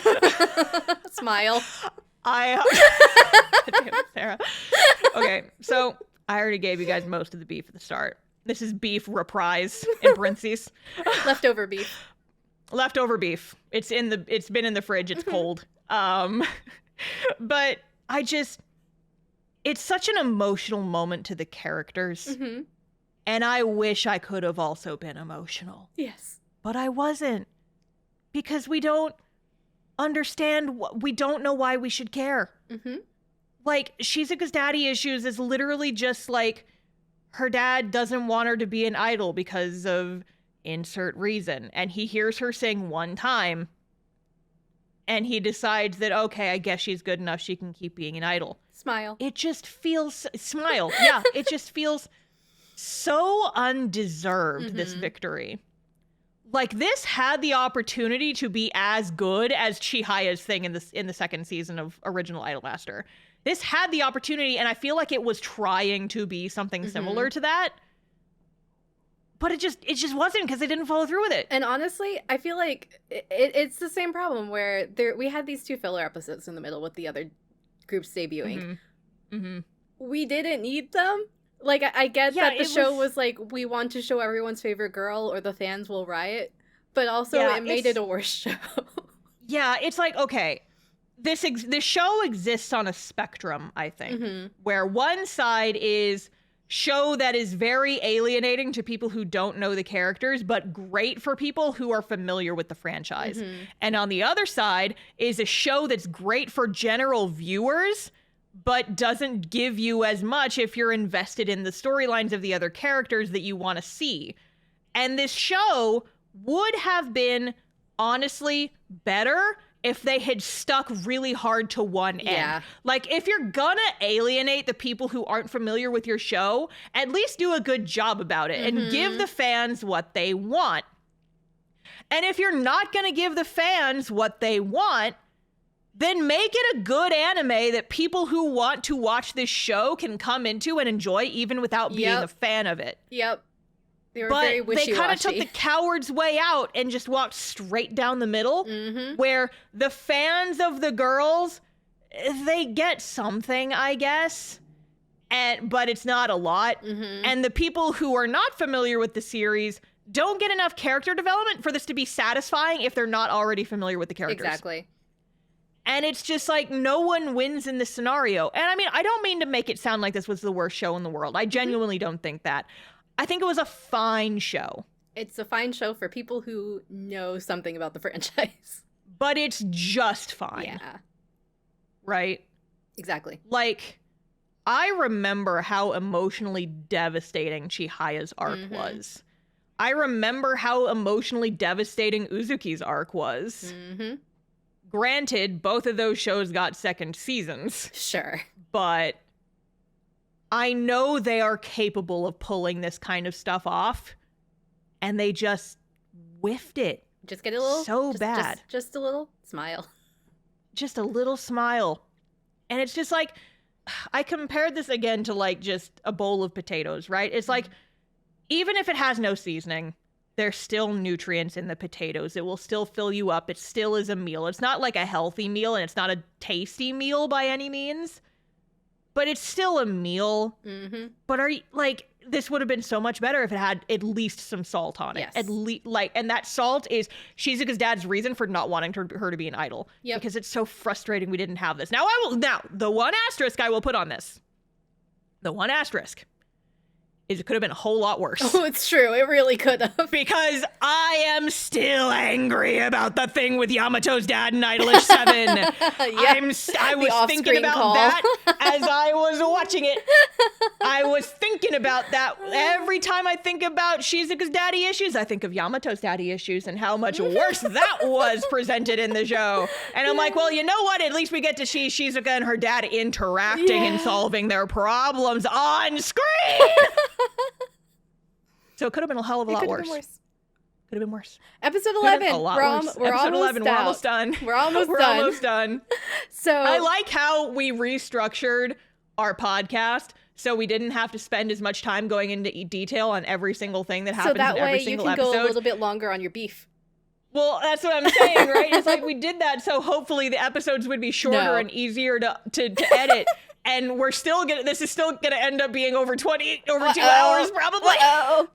Because of the beef. I mean, I feel like this is more interesting to listen to, though. I hope. Hopefully. God, I hope. Let us know in our Discord. Let us know in the comments if you're watching on our new YouTube channel, youtube.com/@idledayspod, which you should go subscribe to because our podcast getting monetized is going to be the closest we ever get unless we actually get sponsors. So hey, watch on YouTube, please. Nice shilling. Please. Thank you. I'm very good at it. Episode 11. It is time to prepare for the concert. Everyone, except for our girls, our last group has debuted. So they're all working hard to prepare. But because everyone's working so hard in their little subgroups, none of them, like, they don't have time for them all 39 of them to be together, basically. Yeah, and so this episode is literally just it's a training camp that they do over the course of a couple of weekends leading up to their like concert hall opening, and it's really it's just filler. It is really. just filler. Though I gotta say, there is a really cute scene, like honestly one of the cutest training camp scenes I've seen in an idol anime, where there's just like they're around the stage and the guitar girl starts like just jamming on the guitar. Yeah. And then all the girls in her group just come up and start dancing, but they're very clearly just like improv dancing and like doing wildly different things and having fun and being cute. And I'm like, this is sweet. It was a cute little moment. Yeah, I'm not saying it's bereft of personality. Yes. It's just there's not a whole lot for us to talk about in the context of the podcast. Yep. It's just a fan service episode where you're just getting to see the girls hang out and interact with each other, and it's cute, and they make curry, and they do the little thing on stage. It's adorable. It's like a sleepover episode. Yep. It's cute. Yep. And then it's the concert. Also. Asterisk here. There's an important sighting in this episode. Oh, Sarah, have you kept up? Yeah. There's a boing Sheikah sighting. So, in the Idolmaster games, there's usually some sort of rival character or rival group of characters. Project Fairy was the original rival groups. That was Miki and Hibiki and Takane, and when they were first introduced, not Miki. But the other two, when they were first introduced, they were rival characters, and then they eventually got co-opted into the actual mainline series. But ever since then, they've been adding these rival characters, and then they're kind of like side characters, and they show up sometimes, and they get new songs. And Sheikah, this weird little blonde girl who gets like a moment of screen time, is one of them. And I'm like, point. She's Leonardo there. DiCaprio point. I see her. But there's another one that happens at the end of the next episode that I will scream about later. But I was just like, hey, hinting at a potential second season where these guys actually get to be rivals. Hint. Maybe. Maybe we'll have actual conflict in the show. Actual conflict with a rival idol's points. Leonardo DiCaprio point. But yeah, anyway. So the very tail end of this episode, you get a couple concert scenes. One that's notable is Tsubasa gets the first solo, and this was a request from her because Miki told her to get good, so she takes that as a, let me have a solo and let me be the first one. Yeah, which is the culmination of her character growth, I guess. Yep, sure. Sure. But yeah, and so that's episode 11. And so episode 12, the entire episode is the concert, basically. Yep. We are still in the middle of the concert. There are a couple groups that go on at first, and as they go on, you see at the soundboard a little spark on one of the chords, and you're like, an anime viewer, knows what's going to happen. Yeah, it's like they're like, you're seeing all these like little group numbers and a handful of solo numbers, and can I just say, all of the songs are a bop. Yeah, they're all good. They're all bops. Like, Million Live does have some genuinely good music in it. Agreed. We're not going to play all of them because you can't make me edit all of that together. Just go watch the anime. Yep, go watch the anime. But go watch the anime, go listen to Idolmaster music. Specifically, one of the groups comes up and is the one with my best girl, Anna Mochizuki. Yep. They go up and they start singing Sentimental Venus.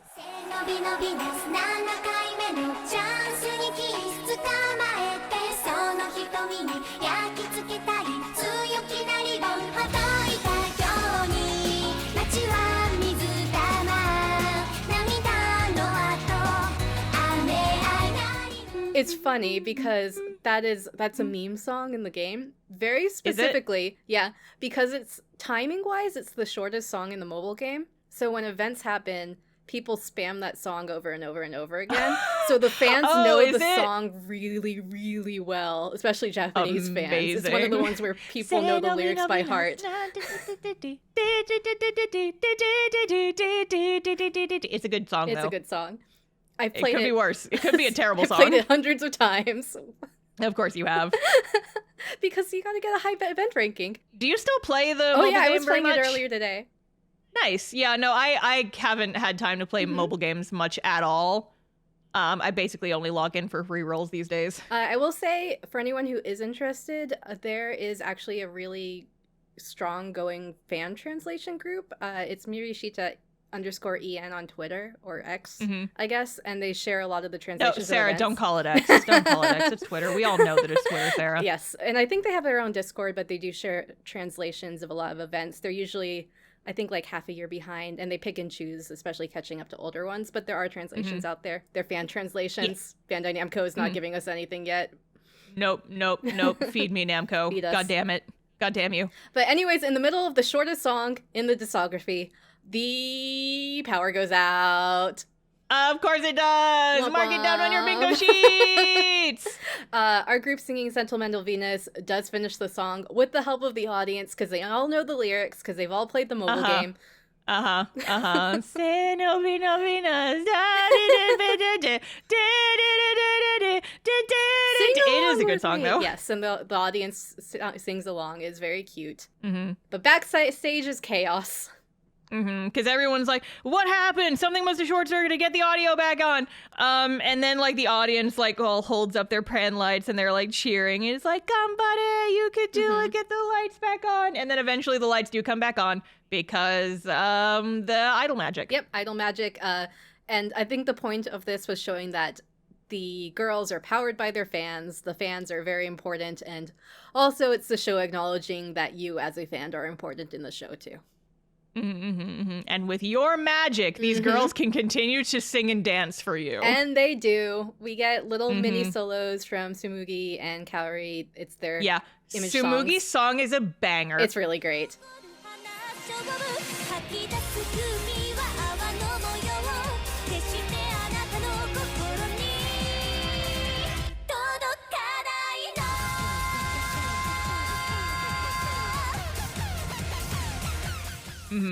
And then Kaori's song is like very quiet, very soft. Honestly, legitimately sounds like something that would be in Bravely Default. I noticed this. Yeah, you're right. It reminds me of some of the character theme music from the original Bravely Default. I cannot explain why, but it does.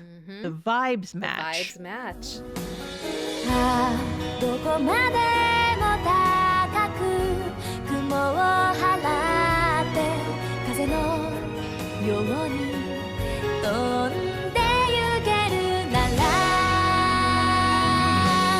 知らない世界に And then finally, our main group of girls goes on for their on-stage debut, which is also the finale of the concert for the concert for the theater. Again, Christmas. feels like Yep. they kind of get shafted a little Yep. bit. But yeah, so they go on, they talk about their character growth in a little MC before the song, and then they do their song, which I believe is new. Yes. I It's think it's new called for the Refrain anime. Relation. Yeah, it's called Refrain Relation. It's more dramatic than I expected from them. Yep. But it does work. It has a lot of like mini solos and duets too, which I think is a cute way to show off like each of their singing voices.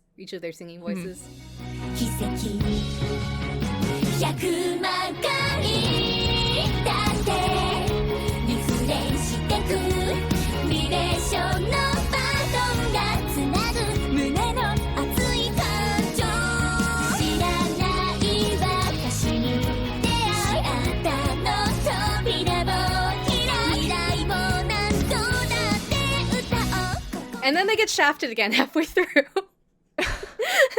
Because all the other girls are there. The lights, some spotlights come on. All the other girls are in the audience, and they all start singing along the rest of Refrain Relation.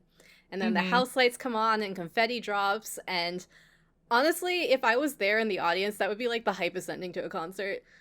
Yeah. Yeah, it's But it's pretty just cool. like I just feel bad for these poor girls that never got their real debut because it was suddenly the finale of the concert. And while it is hype, the hype is on everybody and not on them. Yep. And it's like, oh, Yep. I don't know. I would have been a little upset if I was them. Yep.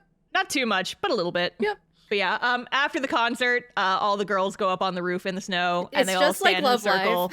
It's just like, Sarah, no, you can't inflict this upon me. It's just like Love Live. No, Sarah, no. Sarah, no. But yeah, so they all go up on the roof of the building, and it's snowing because it's Christmas, and it's cute, and they all like hold hands, and it's a cute little moment. Yep. And then we see a last little bit as the ending song plays, and the credits kind of roll. We see Mirai running around. We see all the other girls in their little casual outfits doing stuff, and important sighting. We see Sheikah, that girl from earlier, the rival character, and we see her standing with Leon, Ah! who was the first of the new rival characters. She was introduced a long time ago. And she was, I'm being 100% real here, the main visual inspiration for my VTuber. Uh-oh. We have the same hairstyle and There the she same like is. hair that's kind of dyed at the end. I love Leon so much. But she's a rival character, so she doesn't get to be in a lot. So she's like my cryptid fave. She's there. And I'm pointing at her, and I am begging, pleading on my knees, crying, just like quivering on the floor in a heap. That if we get a second season, I need her to Leon. be in it, and I need my Leon to be like a rival character. Because like they in the newest console game, they introduced a new rival character that's like this girl with like Oh. black pigtails. I don't remember her name. I think it starts with an A. And then it's her and Leon and Sheikah, and they have their own little like Oh. evil sub trio, and I love them. You need them. You need these evil girls. I need them to come in and be the bitchy rivals, Hell yeah, please. Like Sheikah's please. not bitchy. Sheikah's nice, and Leon was never bitchy, from what I understand. She's just like really But they're ambitious, rivals. and she's like a hard to rival to beat. Yeah, this middle girl who I don't know much about. I don't remember her name. It's just I like think how it's a Jupiter, top- they weren't evil. They were just rivals. They were, yeah, but I mean, I mean, season 1 maybe. But yeah. they were kind of bitchy a little bit at the beginning. They had the Main evil, boy, they had whatever the his evil, name- evil president. They weren't that bad. They had the evil president and main boy, whose name escapes me at Mm-hmm. this exact moment. He was a little bit of a bitch, but the other two weren't. Yeah, They were yeah, just kind of weird and there. But yeah, I need them to be like the rivals for the next season if we ever get a new season. Hell 'cause yeah. I need Leon. I need my queen. I need her so bad. I love her. Points at her. Need her in cute little Points at idol her. outfits. Yes, no, Sarah, they have that subunit gets the best outfits in the newest console Oh. game for like their subunit. Oh, the red outfits with like the little tiny top hats. Oh, I'm gonna send you pictures later. They Oh, look so cute. hell yeah. They're so good. But yeah, I need holdout hands, please. Please, Namco. Please. Please. But yeah, no idea if we're gonna get a second season Eh, though. who knows? I mean, It just depends on if Bandai Namco thinks it's profitable, honestly. It's that kind of Yeah. company. Yep, because like freaking Cinderella Girls got a second season, Original Idolmaster got a second season, the boys didn't get a second season because fuck Sidem, I guess. Yeah. Like I said at the beginning, I would not be surprised if this didn't get a second season because I feel like they kind of did what they were gonna do with it. Mm-hmm. But I would also not be surprised if we did get a second season because I feel like there could be more that we do with this. Yep. And I hope we get a second season, and I hope that it's better. Yep. Hopefully, I mean, to be fair, the previous two that we mentioned, Cinderella Girls specifically, and Original Idolmaster, the second seasons were stronger. The second season is Right. where they kind of pop off, yeah. So it's possible that if we do get a second season, it'll be less of there's 39 girls and maybe a little bit more of one of them has an emotional breakdown and we actually develop that. Yeah, I need it to be Mirai because she didn't get a whole lot. No, yeah, she did not get a lot. But we've never really had the yellow one be the one who really, really got it hard. That's true, So that I might be interesting. suppose. I suppose that's true. Well, I mean, Mio kind of Yeah, had she her did kind drama of in her thing. Cinderella You're Girls. right. You're right. A little bit. You're right. And Kana's orange, so I don't know if she counts. Shrug. Shrug. But yeah, so that is Idolmaster Million Live. I did write a couple of discussion questions for the end here. Yes. So in general, how was your overall satisfaction with the series? Ooh, solid question. So I had a similar discussion point was, would you consider this a good anime? So I think I'm going to put that with that in context, which is my overall satisfaction. I enjoyed it, but I'm a fan of Million Live. So was Yeah. it a good anime? No. Yeah. But did I like it? Yeah. Yeah. Yeah. I mean, I've had similar conversations just because it's like Idolmaster is hard to recommend because it's the type of show where you kind of have to already be familiar with the cast. I feel like there's a lot of idol anime that falls into that. A lot of shows that are based on mobile games in general that fall into Right. that. And I feel like, to throw them a bone, I feel like one of the reasons that Love Live is so successful is that the anime came before the Sure. mobile game, I think. And so, you know, they actually like the anime stands on its own a little better. Whereas Idolmaster has the issue of it's adapted, it was a game first, Right. and then they had 39 girls. Right? But like I feel like OnStars had a very similar but much worse version of this problem. Right. What are some other ones? Yeah, I agree, because like it's also like what we were talking about earlier, where there's a level of them trying to advertise and cater to the fans of the existing game, and they know that people won't want these stories rehashed again, Yeah. or at least not all of them. But it also means that we're getting like half a meal. Yeah. I'm trying to think of a good example of a series that was adapted from a game or something else that was actually genuinely good. I'm trying to think because I know there was one that I watched at one point that did make me genuinely interested in like playing the game. I can't remember what it is off the top of my head, That's fine. and it's gonna bother me now. Editing- Here, you know what? Yes. No, we'll make this a discussion thing. If you're watching this and Yeah. somewhere you can leave comments. If you have ever seen an adaptation of a mobile game Mobile that game is had to like have come first. genuinely good, mobile game has to have come first. Genuinely good anime adaptation of a mobile game. Leave it in like the comments of the YouTube video or on our Discord or somewhere where comments can be held because I genuinely want to know. So the only one I can think of I wouldn't even think it would count, right? Is I really liked the Fate Babylonia anime. I actually don't play the Fate games. My wife really does. Your wife does though. She installs it on my I see phone. her It's a whole joke. reblogs. Anyways, there is an adaptation of one of the chapters of the mobile game, and I watched the anime, and it held together really well, and I didn't need to know anything about the rest of the mobile game. But it also is not the same type of game as this either, right? Yeah. It'll come to us Yeah. after the fact. It'll after co- you it'll remind come us. to I'll wake up in a cold sweat at like 2 a.m. and scream it. There we go. Sounds great. But yeah, it's just like I just feel like shows like this just suffer too much from wanting to attract a new audience while also catering to the people who already like it. It's like you can't please everybody, and so with this, they've kind of pleased no one. Yeah, exactly. But that just saying that sounds too harsh. No, because again, I genuinely enjoyed it. It was a lot of fan service. It was nothing I didn't already know about the franchise, right? It wasn't deep No, but I liked I liked seeing the girls being cute. yeah. Would I watch it again? Probably not, but I enjoyed it. Yeah. Yeah, I'd watch the concert scenes on YouTube Yeah, again. the concerts were great. But yeah, it's just like it suffers from too many girls syndrome, Mhm. and it suffers from is an advertisement for a mobile game syndrome. Yes. Okay, so that was like another of my discussion questions, right? Is would you recommend this to someone who isn't familiar with Idolmaster? No. No. No. I would though. Just straight but up no. also again to Star's point, I would tell people to watch the concert clips. If they like idol music, Yeah. I'd be like, "Hey, watch this. It's fun." I think that part is fair. Yeah. Yeah.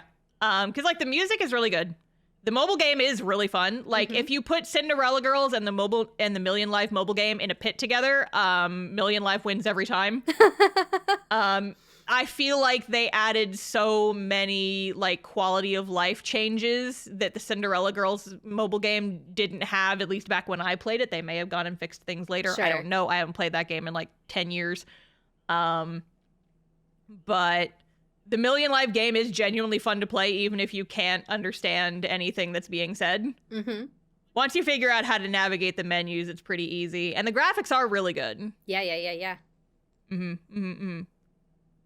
But yeah, it's just like you just kind of look at the girls, you kind of pick which ones you think are cute. Mhm. Sometimes their job is Sometimes their beach. job is beach. Sometimes their job is purple, which is Sarah's. I like her because she's a Switch girl. Those are some of my She's a favorite gamer. characters. Yeah, she's a gamer. Gamer. Girl. Didn't you do like a casual cosplay of her at one did, point? But I realized I had this big brain moment where Oh. I love Ana Mochizuki, But do I want to be her? No. Do I want to hug her? Yes. So I'm trying really, really hard to get my friend Anna to cosplay Anna. I remember that's my this dream. conversation. I remember because I was there when You you guys were. were talking about this. This was at AWA. Coerce my friends into cosplaying my faves so I can cheer them on. Yup.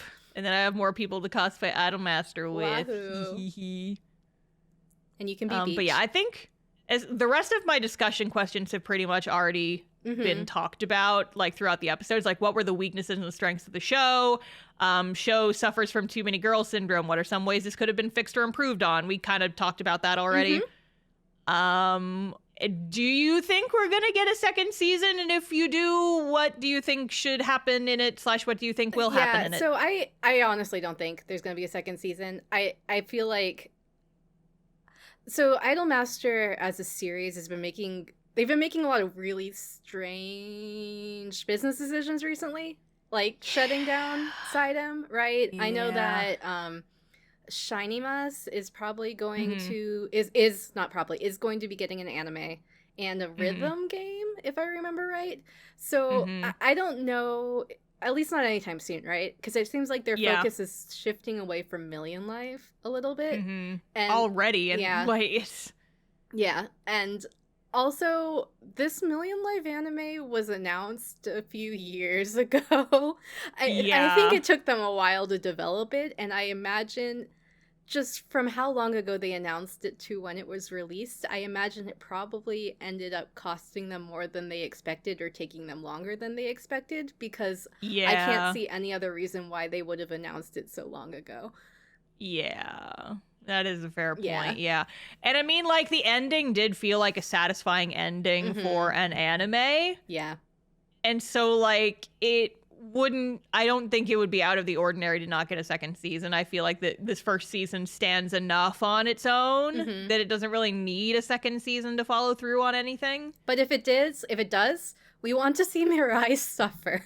We want to see her cry. Give her the main character Pink 1 breakdown. We need to see tears. I need you to break this little anime girl. We need her smile to turn into a frown. I need you to break this girl over your knee. Make her suffer for suffer. our entertainment. And that sounds so fucked up, but like that's what Idolmaster does, is they take the leader and they give them a crisis. Yep, exactly. In the second season. Yep. Or halfway through the movie. Yep. Or halfway through the movie, yeah. That's what we need. Yep. But yeah. So overall, it's a show. Yeah. It's a little hard to get into if you're not already an Idolmaster fan, but if you are, we would recommend it. It's pretty cute. And if you're not, Visuals are pretty good. we recommend watching the concert scenes, because even Yes. if you don't want to get into this franchise with all these characters and all this history, the concerts are still fun to watch. You can, I also want to promote, you can be a fan of a girl or a series without actually watching the anime or playing the games. You are allowed to be a fan. This is me saying you're allowed to be a fan. So you're allowed to watch Sarah, these concerts valid. and enjoy it. Sarah says you're valid. You're valid. So, Star, do we want to tell everyone what our next show will be for our watch along? Yes. So if you haven't listened to our announcement episode that we posted earlier this month, which again you should, because we kind of talk about the direction the show is taking, our next episode will be coming out at the beginning of March. And so that episode we will be doing basically this. But we're going to be talking about our next show on the docket, which is, you probably could have guessed this, we're doing Oshinoko. It's happening. Wahoo. We're going to talk about We have it. to. Yes. We have to, right? Yes, Star's been biting the bit, chomping at the bit, been ready to talk about it. I want to talk about the show. It's so good. Yep. And also, it's an idol show with like an actually satisfying plot. What? and also it is one that does not have a bunch of other seasons or other shows tied to it, so you can There's watch not it. 39 girls in it. You can watch it without a lot of backstory. For anyone Yes. who does not know the show and is getting into our Idol Days watch-alongs, just be aware that Oshinoko does have dark themes, so do look up trigger warnings ahead of time if there's anything you're worried about. Yes, we will go ahead and tell you people do die in this show. We're not going to say who. We'll save that for the actual episode. But like, if you want to watch the show, just go into it knowing that there are some themes in it. Yes. Yeah. So it's not as, I wouldn't say it's as bad as Perfect Blue. It's not like that level, I would say, but there's still There's similar. Yeah. So there's, Yeah. We probably can put some of those trigger warnings in our Discord, probably at the top of the thread where we will host our discussion. Yeah, because we'll put it behind spoiler brackets Yep. in case people want to go in blind. Yep. But yeah. So Oshinoko will be the topic of our March episode. We're done with bi-weekly episodes because it was too much work. Yep. But this episode will be going up at the beginning of February. Oshinoko will be going up at the beginning of March. And so we are going to be, like we did with Million Live, we're going to be doing a watch along where we just kind of talk about the show, because Sarah and I have both already watched the whole thing. But we're going to be rewatching it to take notes. And if you guys watch it and you want to like kind of join in the discussion, talk about the show as you're watching it with other members of the community, with other listeners, you want to talk about the show, you want to talk about who your favorite character and why it's Memcho, you can do so on our Discord, the link for which is in the description, depending on where you listen to this podcast. Whether you're watching on YouTube, it'll be in the description. If you listen to it on like Spotify or whatever, it'll be in the little area. It'll be in there somewhere. Yep. You can also go to our website, which is idledays.card.co, IDOLDAYS. I can't talk. Sorry, Sarah, spell it. did you forget how to spell when we No. were on hibernation? I don't know. I've never known how to spell star. IDOLDAYS.CARRD.CO, idledays.card.co is our website, or idleluminati.net if you want to try and hazard a guess at how that's spelled. Sarah still has that domain, apparently. Yep, still do. But yeah, so that has a link to all of our socials. It also has a link to our Discord, a link to our new YouTube channel, which you should subscribe to. And yeah, so that's all for this episode. We will see you guys in the next one again in March. We're watching Oshinoko. Woohoo! You guys will get to hear me scream about me and Memjo are the same person. same. But anyway, but until then, this has been Idle Days. We've been Lady. See you next live. Bye. Bye.